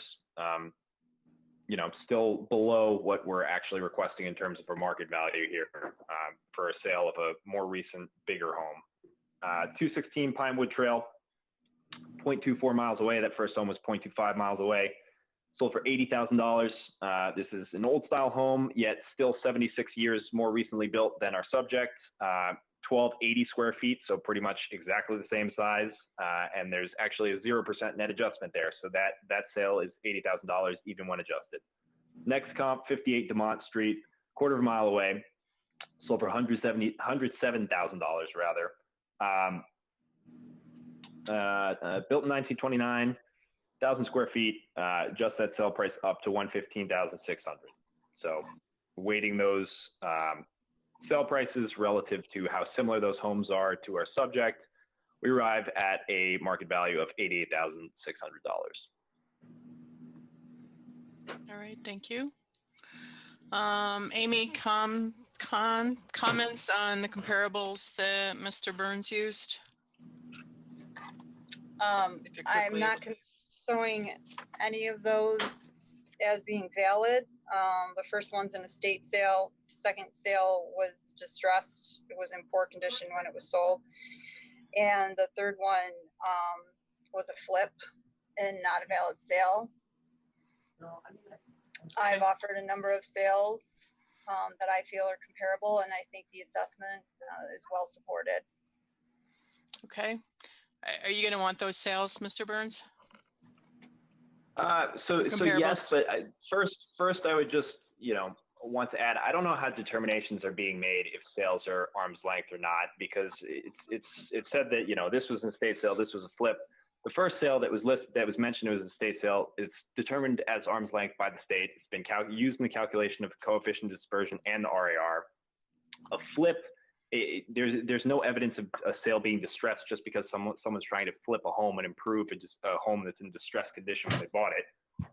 So I would just say that, for the bar's review, any evidence being introduced, if a home is being duly marketed on MLS, it is going to be classified as an arm's length sale if there is no distress involved.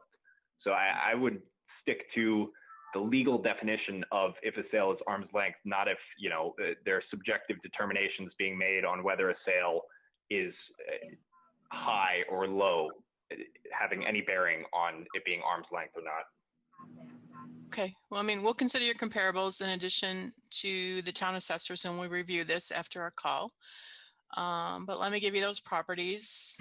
It's 122 Pine Grove Avenue, 76 Cedarwood Road, 42 Cedarwood Road, 111 Pine Grove Avenue, 75 Chimeo Road, 97 Curtis Road. And then she has 5 more if you want them.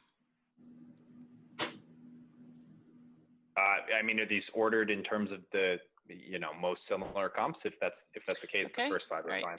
Okay. All right.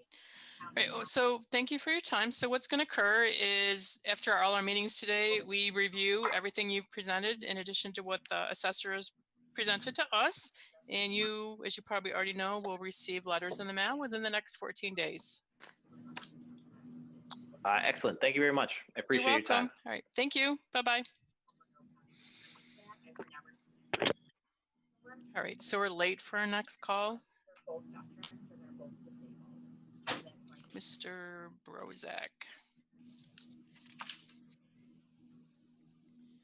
If that's you, Mr. Brozak, can you hit *9 to raise your hand so I can make it so we can hear you talk?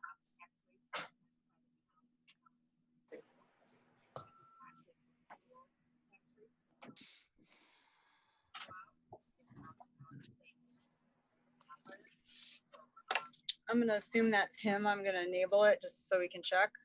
Okay. Mr. Brozak, can you hear us? Yeah, I can hear. Can you hear me? We can. How are you today? Oh, I'm fine. I just listened to all that other stuff. I was trying to find out if you're talking to me or what. Oh, sorry. Yeah, we ran over a little. Zoom. Okay. Try to join Zoom, and I'm having trouble, and it's a pain in the butt. Yeah. Unfortunately, COVID has made this difficult for everybody. So we're going to try and make it as painless as possible. Well, So, if I can do it like this is fine. okay. All right. So I there don't have to- are, I don't have to see anybody. no, okay. So right now you have the Board of Assessment team on this call, and we are here to review your grievance for 85 Carrot Drive. Yeah, Okay, the tentative assessed value is 141,200, and you're requesting that be lowered to 130,000. Is that correct? yes, Okay. Could you tell us a little bit about your property and why you're seeking the reduction? because the value isn't worth 141. My name is Carrie. Can you, I sold it. I didn't sell it. I bought it for 122, but it was because I saved on realtor's fees, and the realtor suggested 125 listing. all right, when did you purchase this house, Mr. January something, January 8th or 11th. Of this year of 2020? Yes. Okay, so you're brand new to owning this house. Yep. Not living there, but I'm brand new owning it. Okay. Are you planning on living there? Yeah, I don't see myself going anywhere soon. Okay. Are you working on the house in order that you can move in? No, I'm living here. I'm working on the house to clean out a lot of stuff that doesn't need to be here, like downsizing and stuff I don't use, and stuff that was left here, and doing repairs and painting and a whole bunch of stuff. In the new house that you just bought? Yeah. Okay. See, I was already here, so it was. I wanted to make it as painful as I could. So did instead of selling the house outright, getting a realtor, and I would have to find a house, use a realtor. all right. Did you buy the house from someone that you know? Yeah, with my siblings. Okay. And how did you determine the value of the house? What's her name? Marlene. I don't have that information now because it's on that paperwork I sent. Okay, I can read it then. You have it? The purchaser statement of transfer? No, it was from the realtor, Marlene. Darlene, Marketer. he provided something right at the end, the pricing recommendation. Oh, okay. Okay. Yeah. Okay. She's the one that said we should list it for 125. See, I wanted to make it fair for all of us because I was watching the market for a while. I don't know how long it's been. We've been paying. My dad's been paying 141 for the assessment on it. Okay, well, that's my next question. Okay, I'm going to ask that question of the assessor. So, Amy, can you tell us the assessed value history for this property? So it was assessed in 2017 for 138.9, and then it went up to 141.2 during the reval. I actually looked at this property, I think last night or this morning. I would like to offer a stipulation to 122.2. I think the assessment does need to be lowered somewhat. And I think 122.2 is fair. I did provide some comparables. This is sort of there were sort of hard to find good comparables, but I have provided a few. Well, Mr. Brozak, the assessor is offering to reduce your assessment to 122.2, and you paid 122 for the property. So does that seem acceptable to you? Well, that's very acceptable, but I don't want it to hurt the sale of the house. Well, no, basically it won't. Oh, okay. Okay, well, all right. So will I get a break on taxes, or it's just for formality? No, if I'm doing No. this for something? Yeah, the assessed value of your house is using a calculation by rates, correct me if I'm wrong, Amy, that the state sets, and that determines your actual tax bill.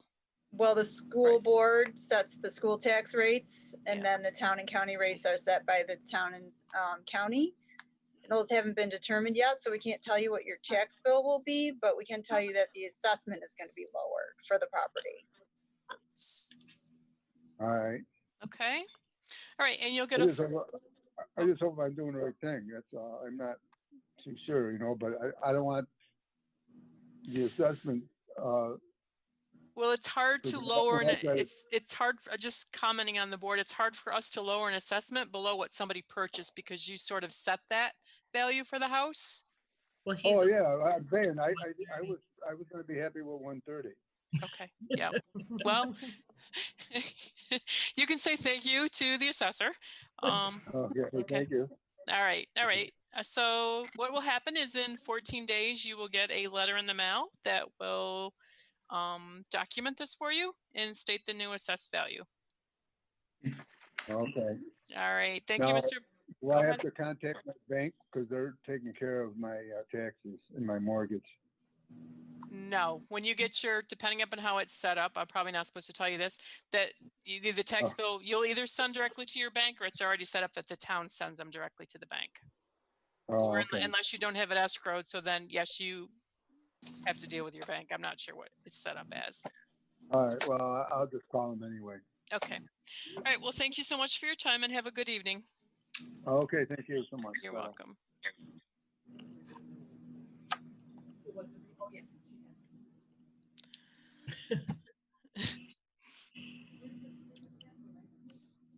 Okay. All right, so we have 4 minutes before Jennifer Verbakel. She's already on the line. Oh, perfect. I'm going to invite her in. Okay.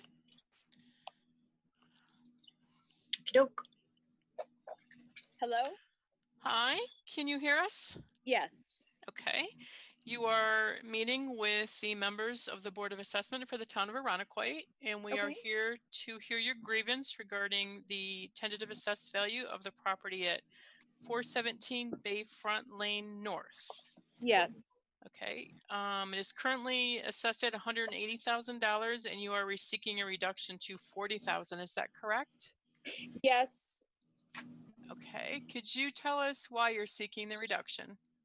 Sure. I wrote things out, so is it okay if I just read what I have? Absolutely. Okay, thank you. The house, well, the acreage is 0.08 acres, so it's a very small lot. It's 73 by 50, with 73 being the waterfront property. Overall, it is a small lot. It's at the end of the path, but it also means that so it has very difficult access, but it also means that it's at the beginning of the path on the bay. So I suspect it gets more brunt of the flooding and the weathering. It had sinkholes prior to us putting in sandbags to protect it from flooding in 2019. There are still sinkholes present, not as bad as it was in 2019, but there still are. We had someone come down and take a look at it, and they were telling us that it requires topsoil to deal with the erosion of the land. The house was condemned by the Arundequoit Fire Marshal, so the house itself, we can't live in it right now. And we had also noticed that there was a considerable jump from 2017 with the house being 94.7 and the land being 32.6. And then 2018, the land jumped to 140. And I wasn't sure why such a significant jump would happen, especially when there was flooding that year, from my understanding. And then, yeah, did you want to add anything? I have my mother here. Hi. Okay. Hi. So, Amy, my thing is that the property the way it is right now, because of there's a condemned house, and as we all know, we've been trying diligently to either figure out the rehab or the demolition costs, but unfortunately, due to the flooding last year and the lack of contractors that are really trying, we're trying to secure someone, either they don't show up or they They haven't given any quotes because they were delayed due to COVID. No, due to last year's flooding concerns. And so this year it was COVID. So it's like a losing battle. And so anyways, unsure at this point whether the property will be for sale or rehabbed. We're kind of in that in-between stage. You know, it was kind of, the property, he's deceased, okay? So it was kind of just forwarded to my daughter. And we're trying to look at different avenues, but during the meantime, you know, trying to see, you know, if we could get the, you know, considerably lower. As I said, it's right now the land is not usable. I mean, you could, the property itself still has sandbags that are halfway up the property. There are divots where the water erosion has taken it out. So it's going to have to either have stone put in or something there so they could fill the land. And that was due to the, that was also due to the flooding in 2019. Our thing was that nothing could be done much before late September, October. And so you know, the property's not in great shape. Let's put it that way. Okay, so can I ask, is with the Kenders, are you looking to tear down and rebuild if you can, or are you just looking to sell it or tear it down and sell it? It's still up in the air at this point because we're having such difficulty securing someone. You know, they come down, they look, yeah, we'll give you a quote, we'll get back to you on both ends of demo and reconstruction. That's like either you never hear from them and you contact them. I mean, I don't think anybody wants to work anymore. I swear to God. And I think one of the difficulties, like I said, is the access. You know, it's only accessible right now by barge. Wow. If we were able to make it down there, it would be it's about a 1/4 of a mile walk to get to the property. And then it narrows down to a footpath. And to get all of the belongings that you would need for construction, it's going to be considerable difficulty to do that. Okay, thank you. Amy, do you have any comments on this property? Just that I did offer to lower it down to the land value of 140,000. Yeah, that was my next question, because I didn't know if you had anything stating that the house was condemned, like anything. The house is in fact posted. Nobody's allowed in the property. So I did offer to lower it down to the land value. It does have 73 foot of frontage on the bay, which is valuable. So that was my offer. Okay. And I do appreciate the offer. I guess my concern was also that the integrity of the land is not where it needs to be to make it fully worth 140 at this time. And that's my concern.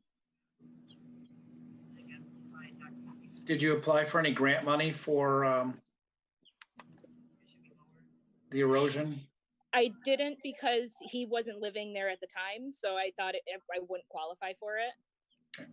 And can you apply for it? That's actually, I don't think you could if nobody, I don't know, because nobody was living at the property.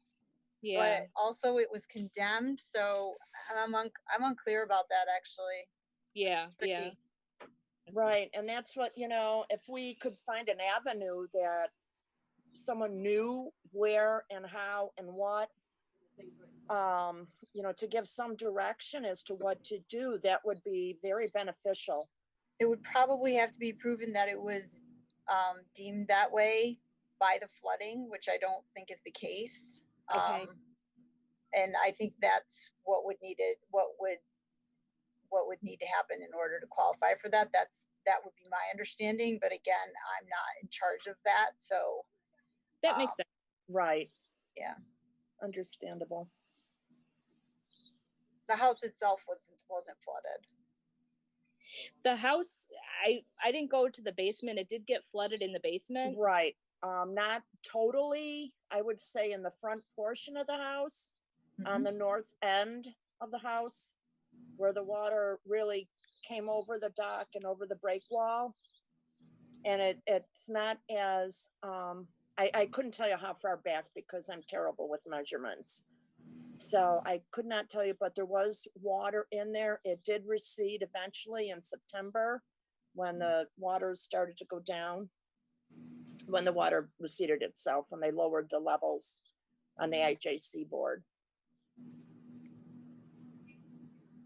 Okay. Yeah, you can see from the pictures that it does not look livable from looking at just the outside of it. No. Right. It's pretty bad. Okay. Right. There's no doubt about that. Did you get the second set of pictures as well? Of the land? I'm sorry, of the Those are land? those are the color ones. The well, they're bluish sort of ones green. that- They're sort of green grayish. Yeah, bluish, those yeah. are the Yeah, new that's what ones, I'm yeah. looking at. Yeah. Really big ones. Yes. With big Yep. printouts. Yes, we do have them. The Okay. assessor's office attached them. Thank you. Okay. Yes. Thank you. Okay. Does anybody have any questions on this further? No. Okay. What's going to happen is within 14 days, you'll receive a letter from the town of Arundecoit based on what our determination is. Okay. All right. Well, thank you so much for your time. Thank you for your Thank you. consideration. You're welcome. Have a good evening. You do the Thanks. same. You Thank Thank you. Bye-bye. Bye.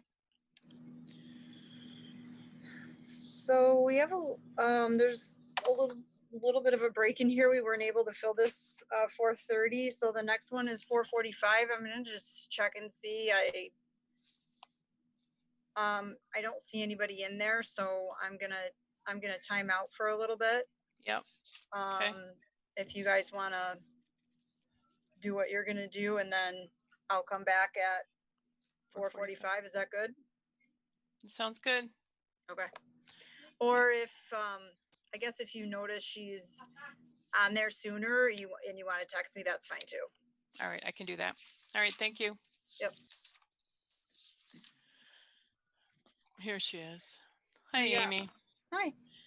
So Rich is asking the question if we should be adjusting the assessed value for the 91%, and we have never done that in the past.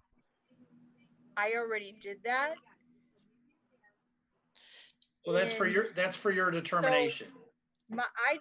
so whatever you think the market value is, then 91% of that is the assessment.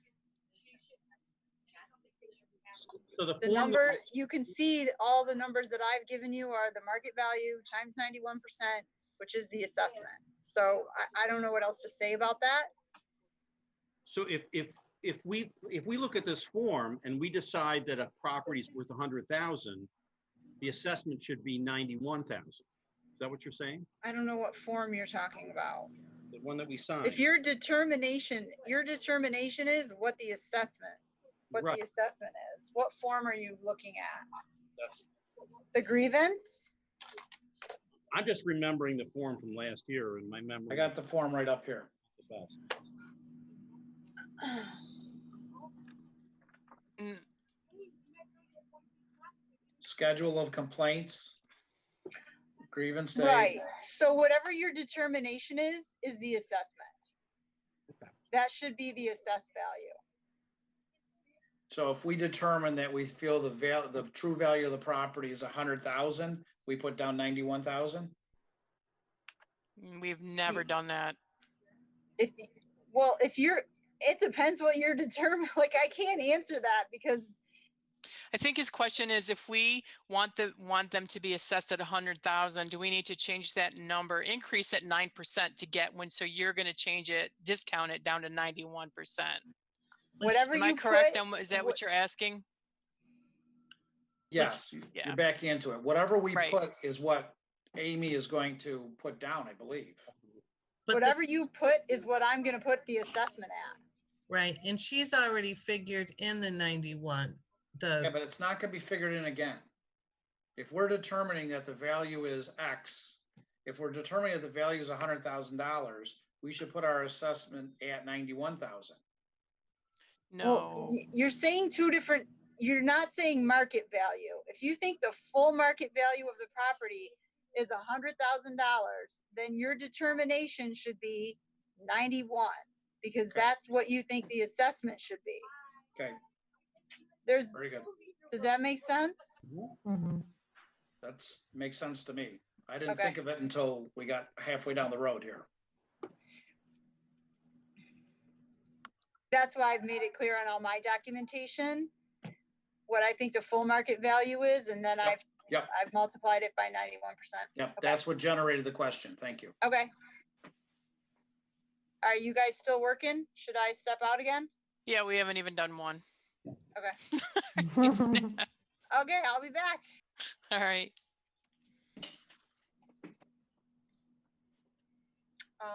Let's see. If this is Ms. Jemison, if this is you on the line, can you hit *9 to raise your hand?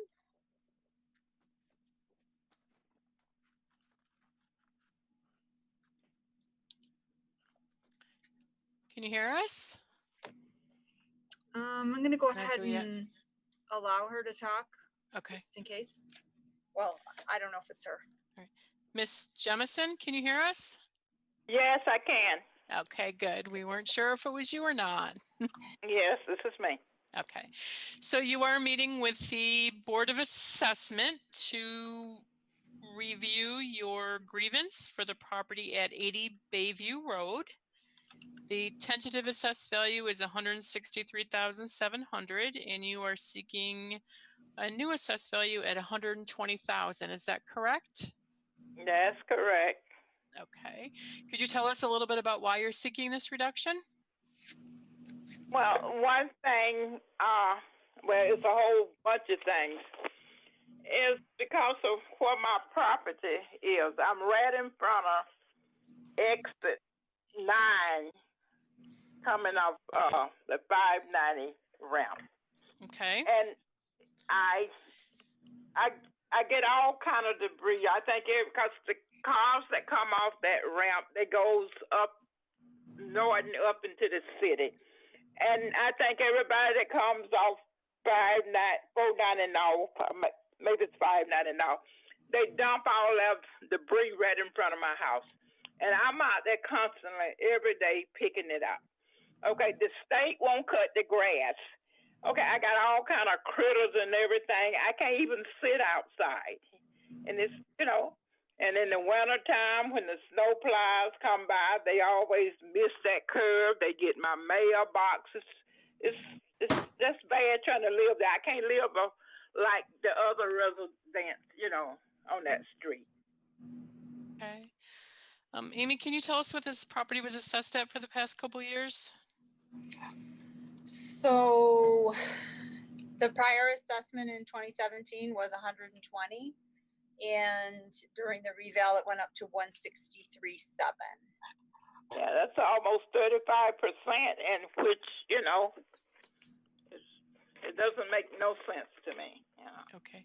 Did you grieve your taxes last year during the revaluation or during 2 years ago? But the last time I think I had, I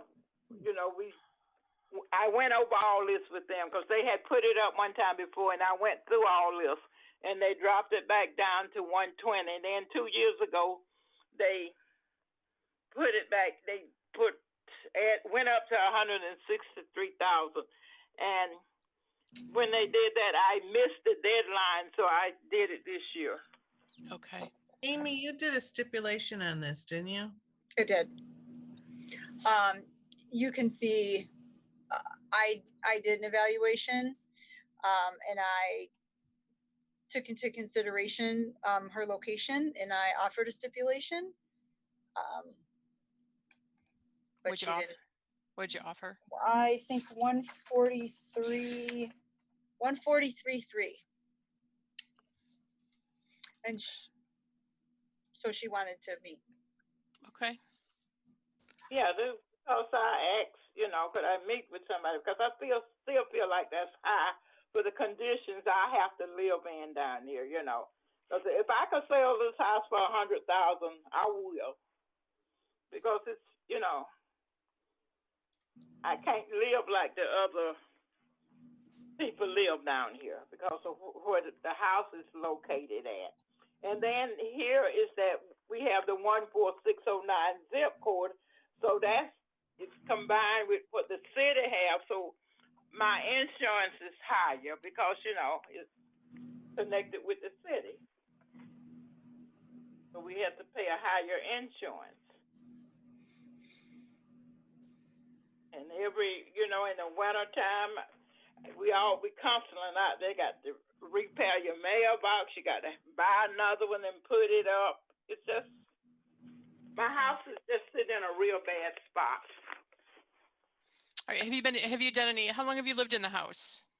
I've been here 19 years. And have you done any updates in the house? No, none at all.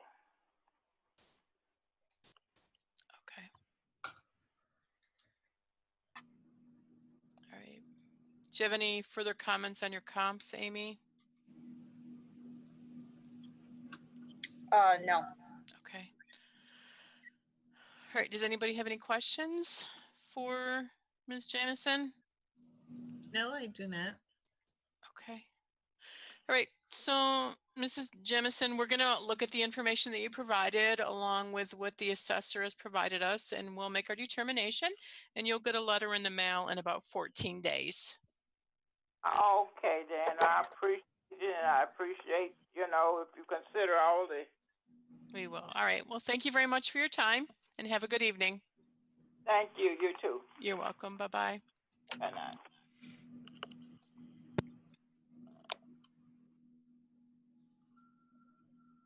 Okay. I can't close out because I'm the host, but I'm gonna walk away and then you guys let me know when you're done and then I'm gonna end the meeting for dinner. Is that okay? We'll come back at 6 and then we don't actually have any appointments. I'm gonna email you a list of exemptions though. We have a lot of people who wanted to have you guys consider their exemptions. So I'm going to send all of that information over. And we're just going to kind of review those for as long as I guess it takes. I don't know if you guys are going to have any questions, if you've looked at those before or not. We've always been advised by Tim Murphy that we can't change exemptions. Well, these people want to be heard, so it's at least has to get looked at. They are allowed to grieve it, and but they're not going to be present, right? No, they're not going to be present. These are review only. So I'm going to send over the PDFs of the ones I have to review. I have no way of printing PDFs, Amy. I have no way of printing PDFs from home. Can you look at them on your screen? No, I have no way to download them. Can you send them so that they're not, if you send me PDFs at my email, I'm in City Hall on Tuesday and Thursday. And then Monday. Well, I can show them on my screen. Can you see them if I'm showing them on my screen? You can see them on the Zoom. Why don't we do this another night? It doesn't make any sense to do it tonight if we don't have any meetings, does it? Well, I don't know. They have to get done. We have lots of other grievances that aren't going to be heard tonight.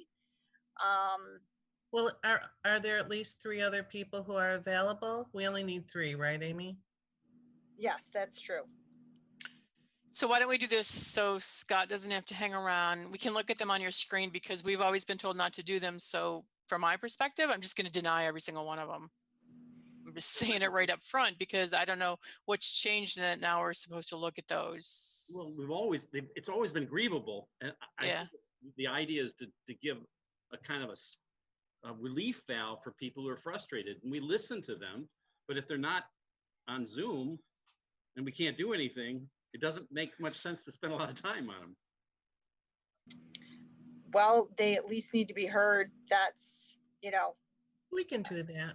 I want to treat them the same way we would treat anything else, even though the people aren't here, because that's the process. So.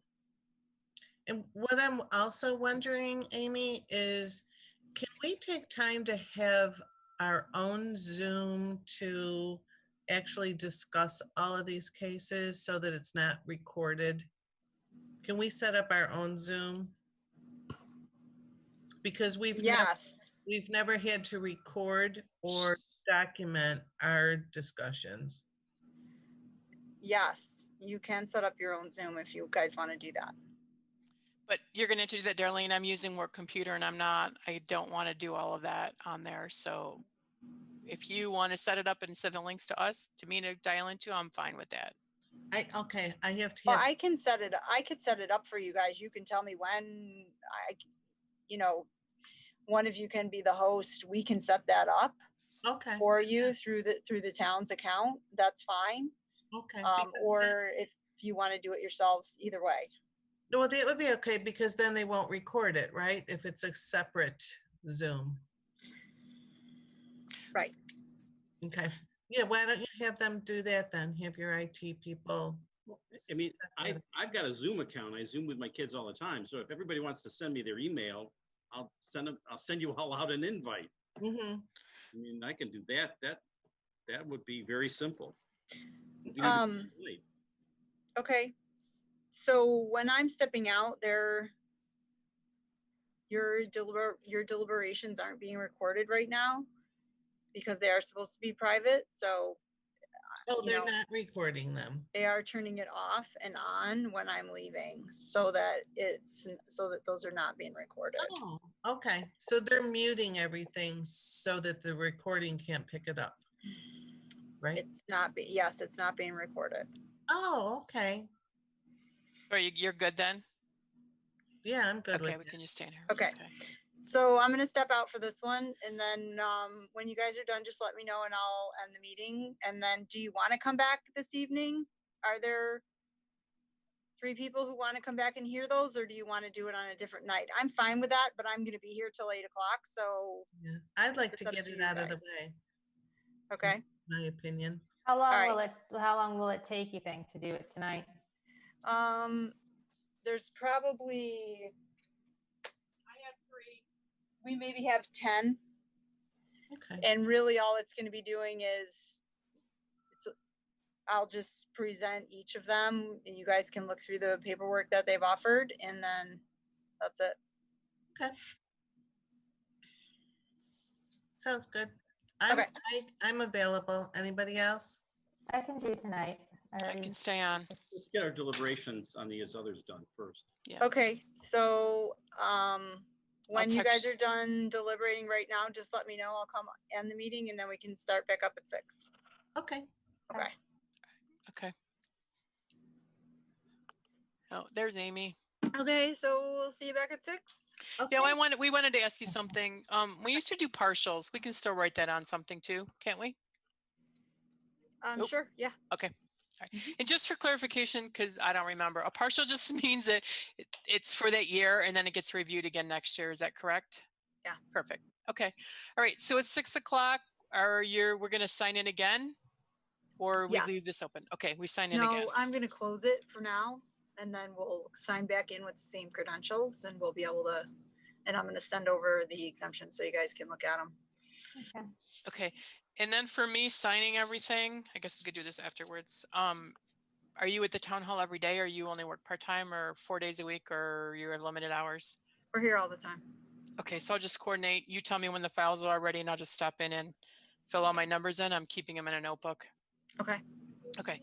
All right. We'll see you in a while. All right, Thank great. you, everyone. Bye. Bye. Bye. Make my screen so I can share. Can everybody see what we have to review? I can't because that was my work email and they shut down our work access to work on firewalls for a while. So Okay. I wasn't able to open it. All right. So hopefully he's going to get it so I can share that on the screen. We'll give him a couple minutes.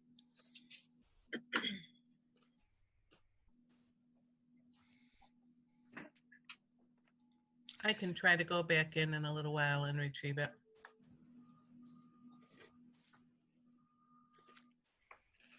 So I was saying to Rich, we're probably going to need the next 2 Wednesday evenings to get through the rest of these. We've got about 20 from Chad, so that's going to take up most of one Sorry, did I say that? Did I say that out loud? We love them. Chad. And then, you know, we've got some commercial ones that are gonna tune in, and so we'll probably need the 17th, and then what is that? The 24th, yeah. But not the 18th? Well, the 18th is A Thursday. Thursday. We could probably, I could probably be ready for that if you guys want to do that Thursday as opposed to the following Wednesday. I don't think I'm available. My dog is having surgery that day, so it's iffy for me if I'll be able to do that or not at night. All right. All right. That's okay. I was just going by the schedule. So that's fine. The 24th. You don't necessarily need me though. If you want to go. No, I think we would still have Scott, Roxanne, Rich, Renee. Are you available that night? Right now, yeah. Sorry, I was muting myself because I had to think up a quick dinner. Yes, I'm available.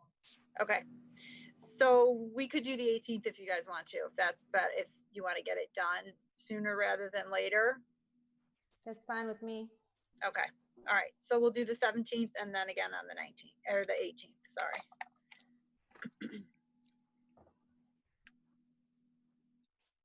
Yeah.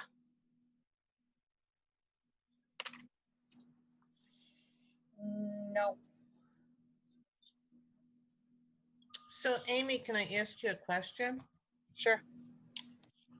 How do you get along with Chad?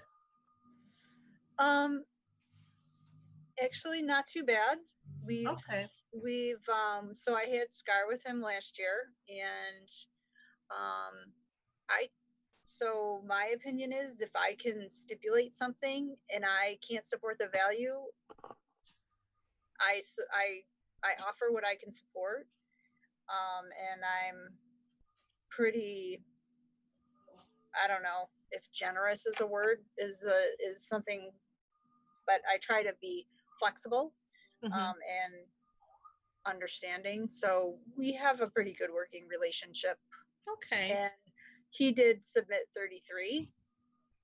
And so 13 of them we stipulated to. So, you know, we're trying to work together. Good. Because that's easier and more fun than the alternative. Mm-hmm. So. Okay. Well.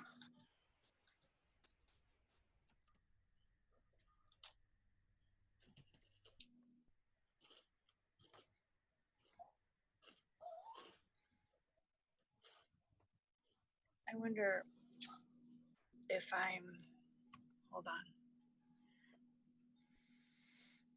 Let me see if I can do something.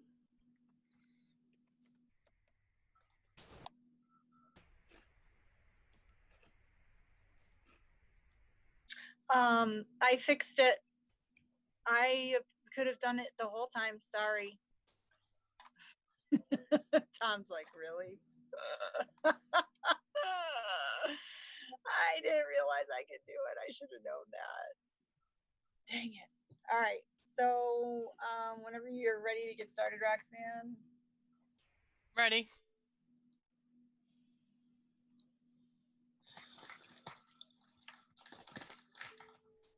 I don't know what I'm doing. I think because you have the files, you have to run this, don't you? Yes. So Okay. I'm going to open them up. Just a sec.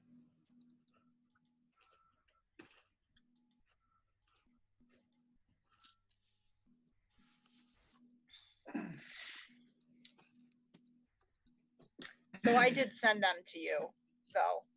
I emailed over dinner.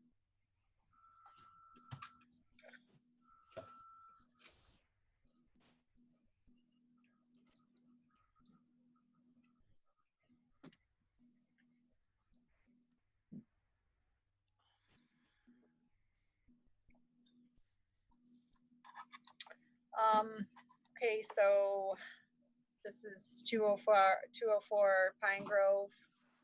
My power's Joanne back. Harper. Yay. Yay, power's back. That's good. That's a wonderful thing. She's regarding the RP 467 senior citizen exemption forms, school tax bill, town and county bill 2021 filed late. So she filed this exemption late. And she has submitted a letter from her doctor, which says Joanne is currently under my care. She does have some memory difficulties. She forgot to mail in her Star Tax form on time. Please consider her appeal due to medical conditions. So that's the first one. Well, if she has a doctor's note, that changes everything, doesn't it? It does for me. Many of these have doctor's notes. We've asked them to supply that information to be considered. Some of these do have extenuating circumstances, in my opinion. So if they have, my opinion is, if they have extenuating circumstances, and we'll go one by one, that yes, I would grant this. Okay. If somebody doesn't agree, speak up. Do we have the authority to grant these? Yes. Okay. So I guess I have a question though, because it says the owners are Martin Lair and Rita LaRue. Yes. So I can't see the doctor's note anymore, but was that just for Rita? No, that's the next one. This is the second one, isn't it? No, this is still the first one. Oh, is it? I'm sorry. I thought the first one was Pine Grove. Oh, you're right. You're right. Hold on. Okay. Let's go back. Sorry. It's unlike me to be paying attention. I'm not used to being able to just run through these so quickly and keeping sharing. I'm used to going back and forth. So were there two owners on this one, or? Let's take a look.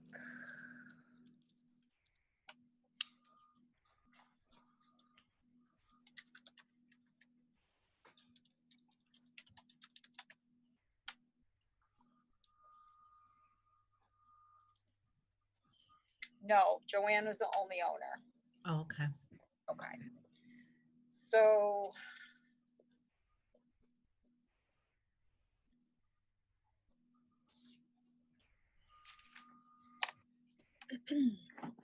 I would approve the first one.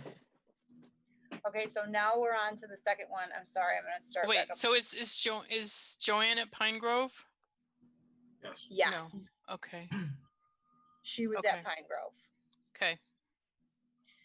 The next one is 426 Peart Ave, P-E-A-R-T Ave. Okay. This is Martin and Rita. They have submitted the 420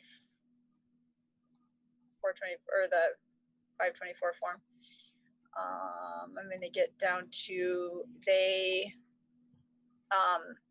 have also submitted the renewal. So some of these were late and some of them they turned in with the grievance if they hadn't been previously turned in. So when you see the actual grievance or the actual exemption, they needed to turn in the exemption with the grievance if it hadn't already been submitted.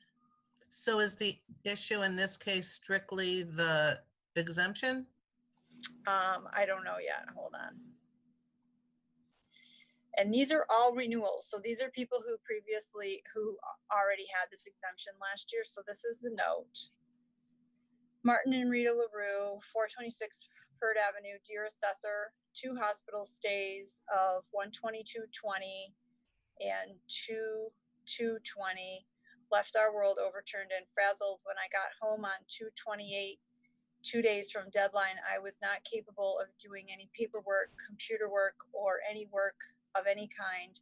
My wife took over the billing, scheduling of doctor's appointments, nursing services, and personal care of me. This application was just left on the side and filed in the back of our minds. I understand that filing is our business, but circumstances ruled the day. We are just recently reaching normalcy and hope you understand our situation. Extenuating circumstances per the state are a serious illness of basically an immediate family member and or a death of an immediate family member. They have submitted all the requisite paperwork for the exemption. So approved. Yes. Okay.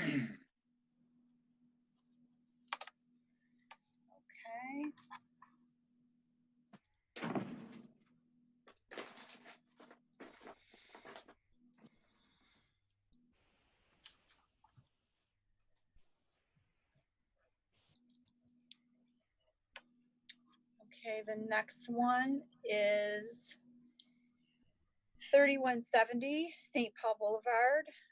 This is a church. St. Mary the Protectress Ukrainian Orthodox Church. They did not renew their exemption in a timely fashion. They have renewed it, or they're attempting to. They turned it in along with the grievance form.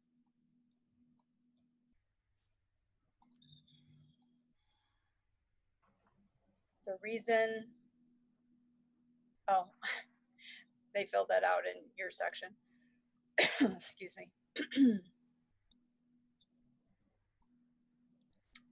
Last year, this was renewed by the same gentleman whose name is on here. And we did mail a renewal.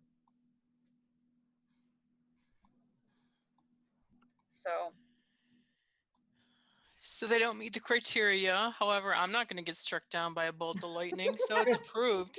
I was thinking the same thing.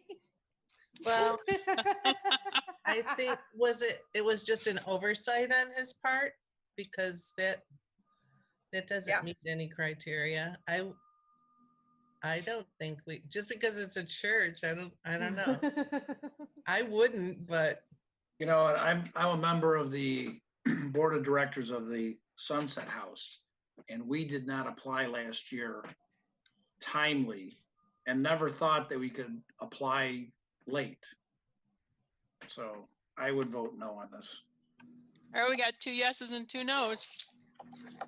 I mean, in theory, it is right that they, just because they saw it as an oversight, doesn't meet the criteria. So just don't tell anyone else I said that. Okay, you guys are on your own. I'll come to your funerals. Okay, you're declining. Keep the power on, please. Okay.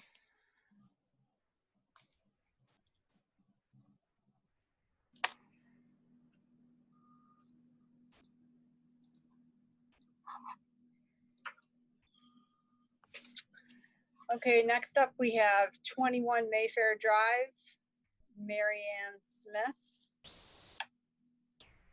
She has submitted the grievance form.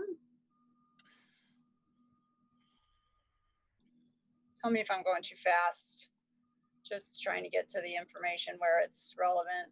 Arundel, please forgive me missing the March 1st deadline for the STAR program for disabled.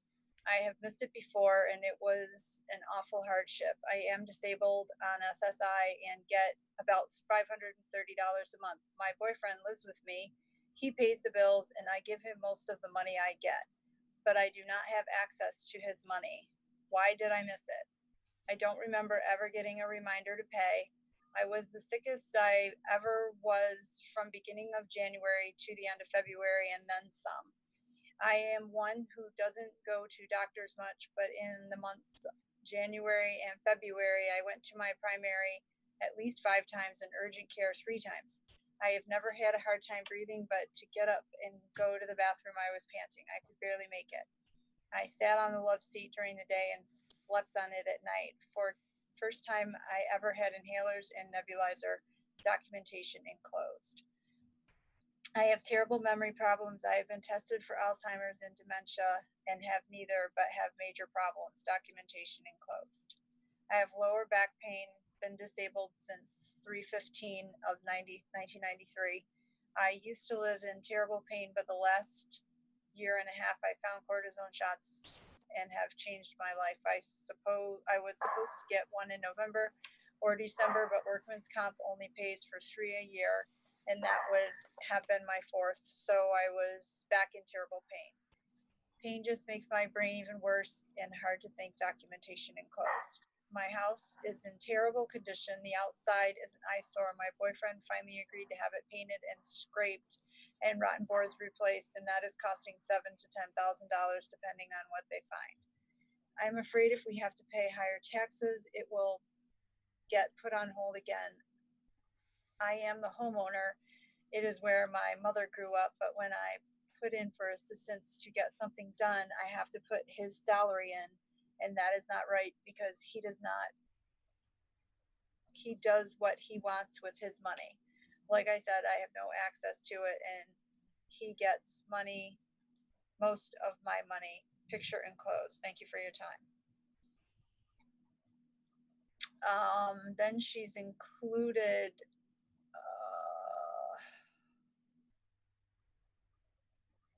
Her chart, her medical page, from the medical records. Is that what that is? I can't really see that. Yeah, she did a printout of that's from the U of R website for your personal information.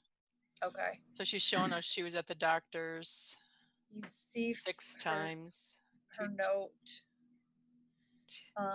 You see from 1/8/20 and 2/7/20, I was at the doctor 2 times urgent care, not on my chart. Next page from 4/26/19 and 11/6/19. Only 6 visits, 7 months versus 2 months. I was very sick. There's more medical stuff. It shows the dates of her appointments.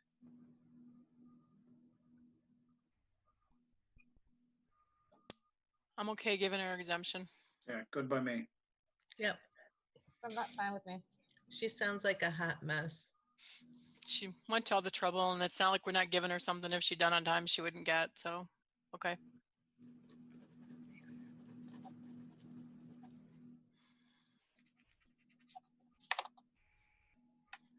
Okay.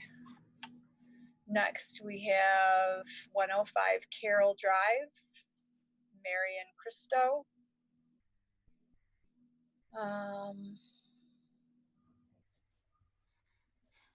They have submitted the grievance. They have some notes on here. She's 91 and got confused over paperwork. Sorry. Please see included financial information, income. Should have senior star. She does have the enhanced star, but they're talking about the limited income. A lot of people don't understand the difference. So I don't know if you can read this, but it says Town of Arundecoit Assessor Office. My mother, Marion Christo, at 105 Carroll Drive was confused over paperwork and did not submit info for star exemption. I talked to her and have filled out the information required. Please contact me with any further info is needed. She gets very upset and confused.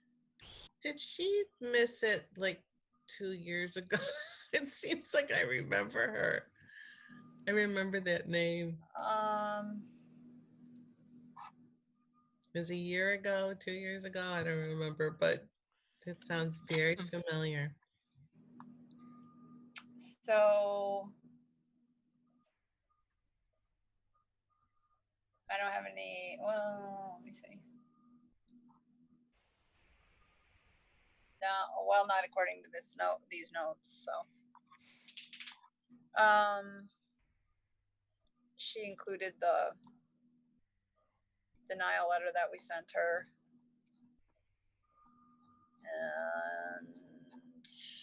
And the exemption.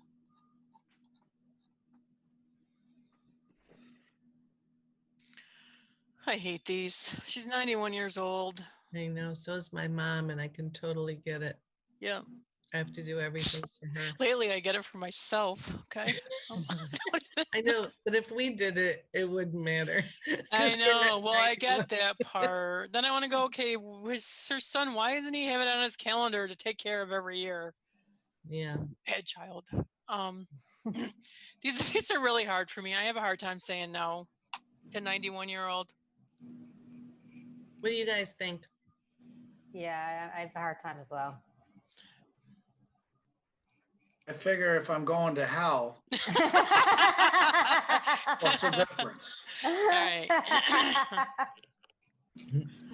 I'm approving. Rich is a no. What are the rest of you voting? I approve it. Well, they were late. They were late for the deadline. So, yeah, I don't see any, she forgot, and that's. Yeah, I'd vote no. And they're sent reminders?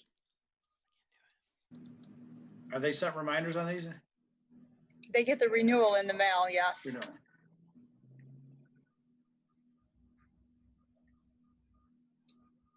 Well, I'm going to still say no.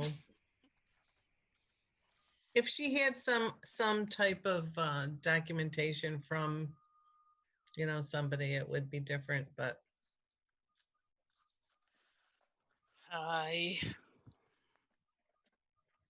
This is not being taped, right? It is being taped. All right. Well, I guess if she doesn't meet the criteria, you can switch mine to no. Because right now we're stuck in half, right? Someone's gonna switch. All right, just switch mine to no. Now I'm really going to hell with Reg. I'm gonna know a lot of people there. Not only will I attend your funeral, I'll send flowers. Okay. 256 Greystone. Yeah, this is actually 3802 Culver Road. Oh, this no, is wrong another church. Oh God. Well, we already said no to the other church, so I guess we're saying no to this one, right? Right. Yeah. Unless the person who fills it out had a heart attack and has a note from their doctor or something, I don't know. So to the Town of Arundel Assessor's Office Board of Appeals, this letter is in regards to the two properties owned by Congregation Tax Map References. The two parcels, they have two parcels, one's vacant, one has the church on it. Unfortunately, due to communication problem on the part of our congregation, we did not send in our nonprofit tax exemption applications on time. This will not happen again as long as I am pastor here. I hope you can find it within your heart to grant us the exemptions, even though they were late. We are a small congregation, and with this coronavirus pandemic forcing us to cancel live worship services, our funds are extremely tight. I have enclosed the forms mentioned by several people in the assessor's office. I filled them out to the best of my ability. If you need any other information, or if I can be of further assistance, please do not hesitate to contact me day or night. My cell phone is blank. Thank you very much for your time and assistance in this matter. I look forward to hearing from you. May God be with you all. Peace, Pastor Craig Swanson. I wish you peace as well, but next year you won't forget. And the churches are opening up now, so they'll get their money back. Oh, I'm a no, by the way. I'm a no. In case it wasn't clear. I guess I got to stick with my prior no on the other church. Can't start to discriminate now. I don't want to sign these forms. No. I know it's all in your name. I just want to grant them all. How much do I want to debate with all of you and take you on? I don't want to sign these. No, I look at it in these, they've all got, it's out of the goodness of your heart. I won't sleep tonight. What heart? Oh, it's Culver. It's a horrible time. People have issues. It's not like we're giving them something that they wouldn't normally get had they filled their paperwork out on time. It's 10 people. It's not 1,000. I know, Roxanne, but the thing is, you'd have to draw a line. I do draw lines, but not with these. No, I mean, it's not a 40-year-old sending in and saying, I just didn't do it. Well, because of the pandemic, what were they so busy doing that they forgot to send in their form? Well, these were all due before the pandemic. Yeah, these are all prior to. Oh, that's right. Okay. March 1st. I don't know. I just feel like the town, everybody has their deadlines. They have to get their stuff done. So. I think we have to go by the guidelines, let the guidelines. I've been punished many, many times, so maybe I'm a little heartless, but I'm one of those people who misses deadlines, so. I don't, which is why I want someone to grant me absolution when it happens once every 15 years. This stuff happens, but all right, I'm overruled. Okay, I'm gonna keep trying though. Okay. We we're on won't, we won't actually know what you sign anyway. No, I do. Oh, believe me, I'll remember these. All And right. then what's going to happen is in a meeting next week, one of you are going to want something from me, and I'm going to say, okay, but we need to go back to those exemptions because I want to change them all. Okay. Okay.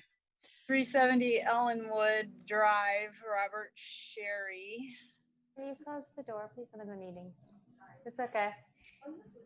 I don't know.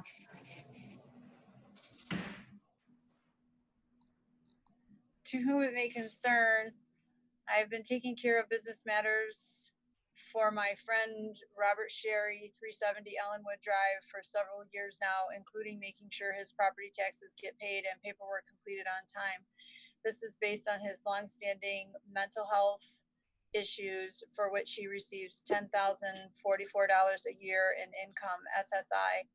He does get the enhanced star exemption based on his age, for which he is grateful. Unfortunately, this year, the application for limited income exemption was overlooked by me until after the due date and consequently denied. I was told that this was our only recourse and would probably be denied because of no extenuating circumstances. The truth is, I just forgot about it. Please reconsider your initial decision. I wouldn't be doing this if he had more than $853 a month to work with and no assets. So that letter was from Patricia McCreary. She's speaking on the complainant's behalf. And they did turn in the exemption with the information Poor Roxanne. that we asked for. Yes, because somebody was doing this for him, so it's not even his fault. Otherwise, he won't be able to stay in his home. He's going to wind up in a nursing home. And then it's going to cost us money because we have to pay to support everybody.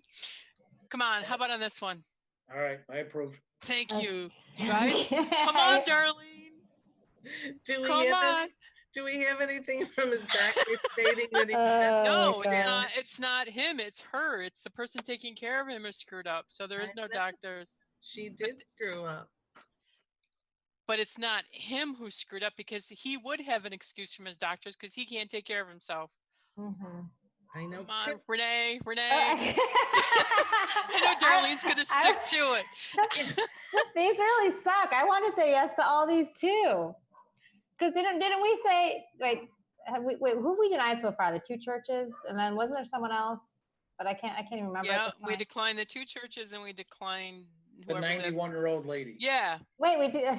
See, well, and because the 90-year-old one lady's child was taking care of it. Yeah, but isn't that the same circumstance then? She's supposed to be taking care of it for him. Yeah. So it's like, if we're okay, so let's approve him, but then I feel like we need to go back and approve the 91-year-old. Now you're catching on. These just really suck. I don't like do. These. Amy, is there any way for the town, like she is saying that this person has mental health issues. So isn't there something where they can have a permanent exemption if they have something like that? Like, no, not that I'm aware of. Okay, because it almost seems to me like if that's something that they wouldn't be able to keep track of on a yearly basis due to mental health, that, as long as they own the house or whatever, that. I think that's a local option. I don't know that we have that. Yeah. That might be a thing, but I don't think it's. Well, I don't know that. Quite. Yeah, I was just wondering. I think it would be good to implement. I would agree. I'm going to need it. I don't care. But this person has mental health issues. He has an underlying medical condition. According to this woman, do you have proof? Wait, she moved to a different one. Oh, I saw Ellen one. No, did you want me to go back? No, I saw the pastor's email. I'm like, wait, even the person's a pastor taking care of this person? No, I was closing out the old one. I don't know. I'm very tough because I work in a law firm and I have to look at details. So like these are the details that make me say no. But if we're going, on one hand, if we're going through the criteria that we've been following on the other ones, she's doing it for him. So it wouldn't, so we would say no. But on the other hand, if we're saying because of his mental issues, then it goes yes. I don't know what to do in this circumstance. Yeah, well, I'm not budging, so the three of you are going to have to get together and say no. I don't see any documentation from a doctor saying that he has mental issues. Okay, how about this? How about if we put this aside for another one and we try to reach back out and see if they can get any documentation? Okay. Okay. Would that yes, thank help? you. Okay.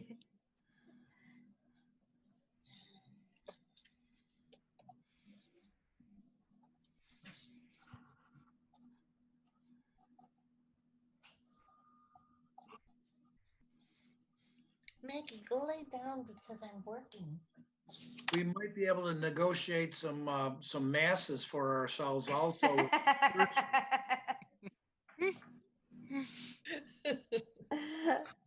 Okay, so this is 3303 Culver Road, David Schaff. What's with Culver Road? Well, they're all getting old and senile. Yeah.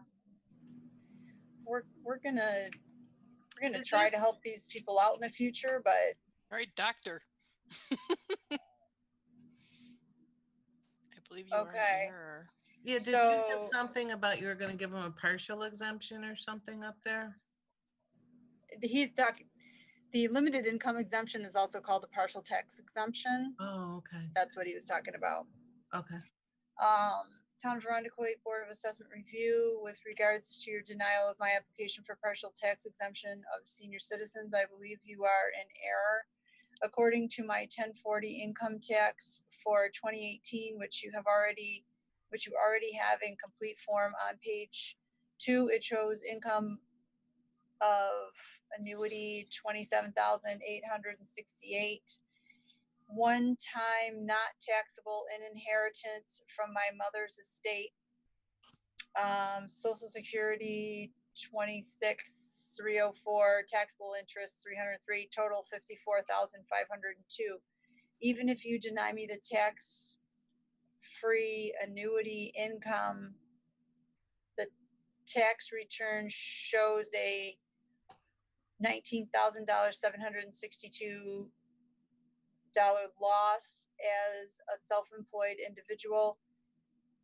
54,502 minus 19,762 equals 34,740 income, which is less than the maximum allowed of 37,400.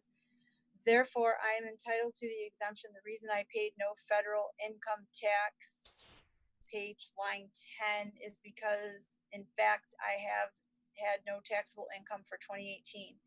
How can you deny a senior citizen who has no taxable income?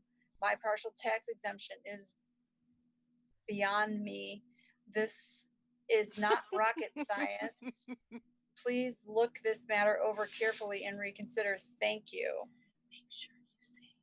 Oh, he's a doctor. Right.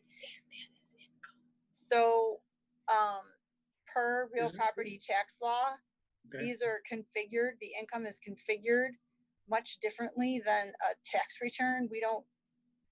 It's not the same. The annuity, whether it's taxable or not, is income. It is money coming into, and we do not look at business losses. That's how it works. Real property tax law, we've calculated the income and we denied the exemption. Okay, no. Okay, he's a no, so we can apply next year because he won't have the annuity unless he gets it every year. Okay. Probably does. Yep. Oh, it was a one time, I believe. Because, yeah, the first It part it was an said inhe- is it said inheritance. I think it said it was an inheritance, Inheritance. so he won't have it again. All right, so we can apply again next year. What was this address? 3303 Culver.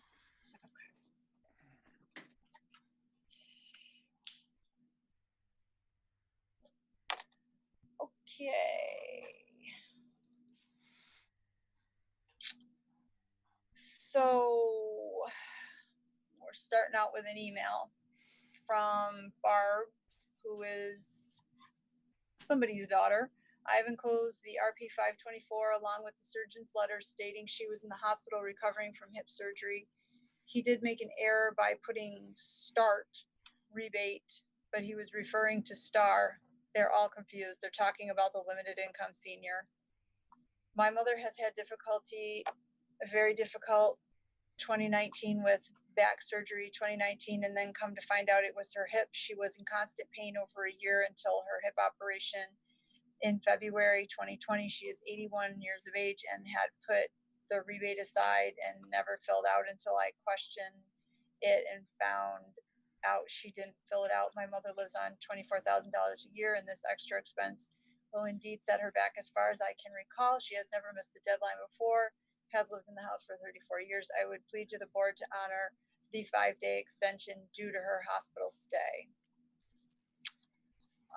So she submitted the grievance form.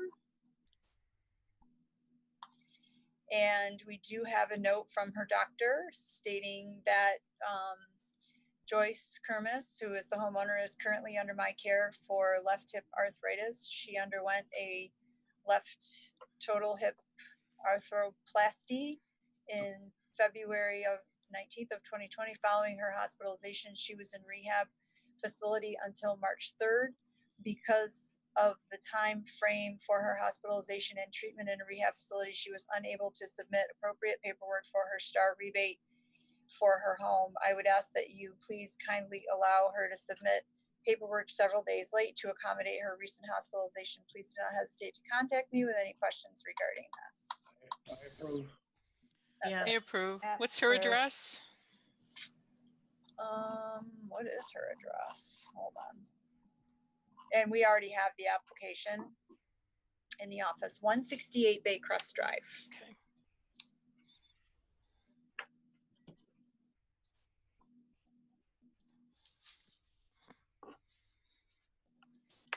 Oh, wait, though, it's really for Barbara Grozewski, 470. Oh, no, that's the person, that's the daughter. That's the person who was filling it out, yeah. Okay, Joyce is the owner of Baycrest. okay.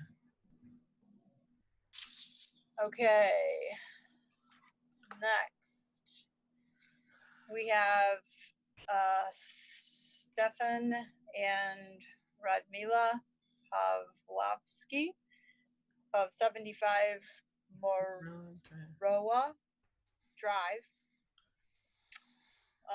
This is another exemption.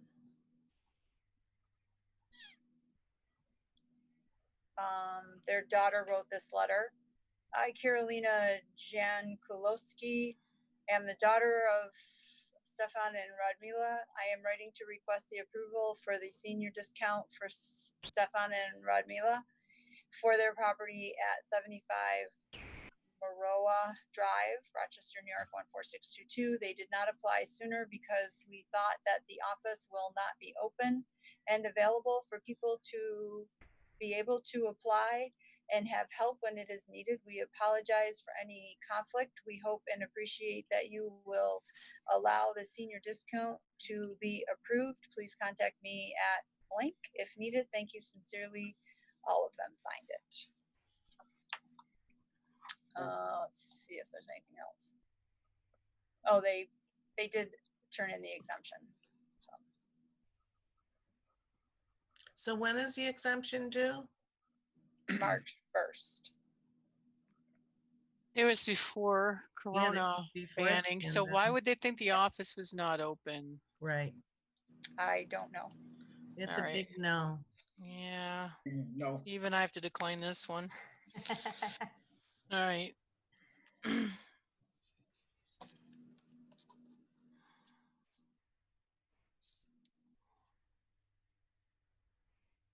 I'm a little embarrassed. There's a lot of Polish surnames that are coming up on this list. Okay, this is for 2397 Culver Road, Frank Arena. This looks like it was completed by maybe their daughter, a daughter. They submitted the grievance. Yes, Karen Piano is their representative. So, okay, to whom it may concern, my name is Frank Arena and I have lived at 2397 Culver Road for 35 years. I am writing this letter to explain the set of circumstances that led to my senior discount for my taxes being canceled. I first need to tell you that my wife, Georgianne, took care of paying for bills, paperwork, etc. She developed health issues about 3 years ago, but was still able to take care of these things. On Christmas Day, they rushed me to the hospital. I was admitted with my second case of pneumonia. On December 28th, while still there, my wife passed away suddenly that morning. No. Okay, can we just approve this? Everybody skip to the end. Okay, yeah. Actually, approve. in the hospital with case of pneumonia. Okay, please. Yeah, Okay. 2397 Culver Road. Okay, that's the last one I have Phew. tonight. Wait, I have another question. Yes. How old do you have to be to file for STAR, the senior STAR? 65? 65, yeah, 65. And when do you do it? Like if By March. somebody, So when you're going to be, when you're 64 and you're going to be 65 in that calendar year, yeah. you should apply. Okay, so I didn't. So I'm a big no. No, if you wrote me a letter and told me Well, some you can good appeal. reason. So, Darlene, you can appeal to the state. They might approve the enhanced STAR for you. No, because I won't turn 65 until October, so I thought I had to wait till the following year. You did. Oh, is there any income limit on that? That's 88,050, and they're looking at your 88,000. 2018 income of whoever owns your. I don't know if you're married, but you and your spouse. No, it's just me. Okay.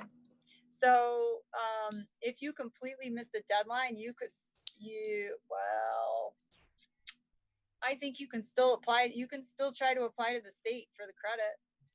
They might. Oh, grant it for really? you. Yeah. Doesn't hurt No. to try. Let's see. If you want to know how to do it, call the office. How about that? Okay.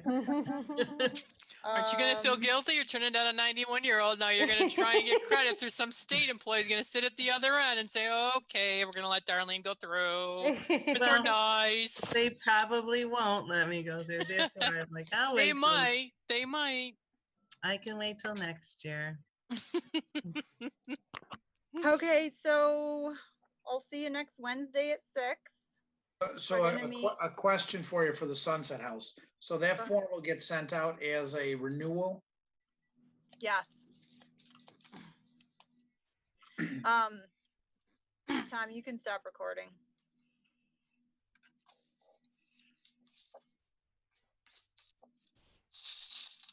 So we'll meet next week. The Sunset House got denied. That was last year, not this year. We did not apply. Oh, send it to the state. Ask me, Rich. I'll let you have a credit back for last year. There you go. So that we got to negotiate that other lady again, huh? Yes, we do. I don't even know the rules. I don't even think about stuff. So I miss deadlines all the time and I'm always penalized. So, oh well. So I have a question for next Yeah. week, and Okay. it would make Scott happy too, because we're working. If you could send us those files, sooner, maybe the day before we're supposed to meet, so we can have them all downloaded in order and Okay. ready to pull Sure. up, that would be very helpful. You're like Sure. 1 or 2 days before would be really good. Okay, I'll do my best. Thank you. I'll shoot for 24 hours. If I have 48, fine. Okay. Right. But Now- I can't make a promise on 48. I don't know. I'll send Yeah. as many as I have. How about that? Well, I can run into my office, and take care of it. But Okay. Actually, I have most of them, now that I think about it, I actually have most of them already ready, so that probably won't be an issue. For Wednesday, I don't know about Thursday though, so I'll do my best. Okay.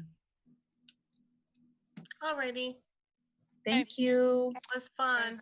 Thanks for Bye, joining everyone. in. That was quite Bye. an induction, let me tell you. Tell your parents I said hello. I will. All right. All right. I know, it's Mr. sad Mom, to yeah. not have them here. Yeah.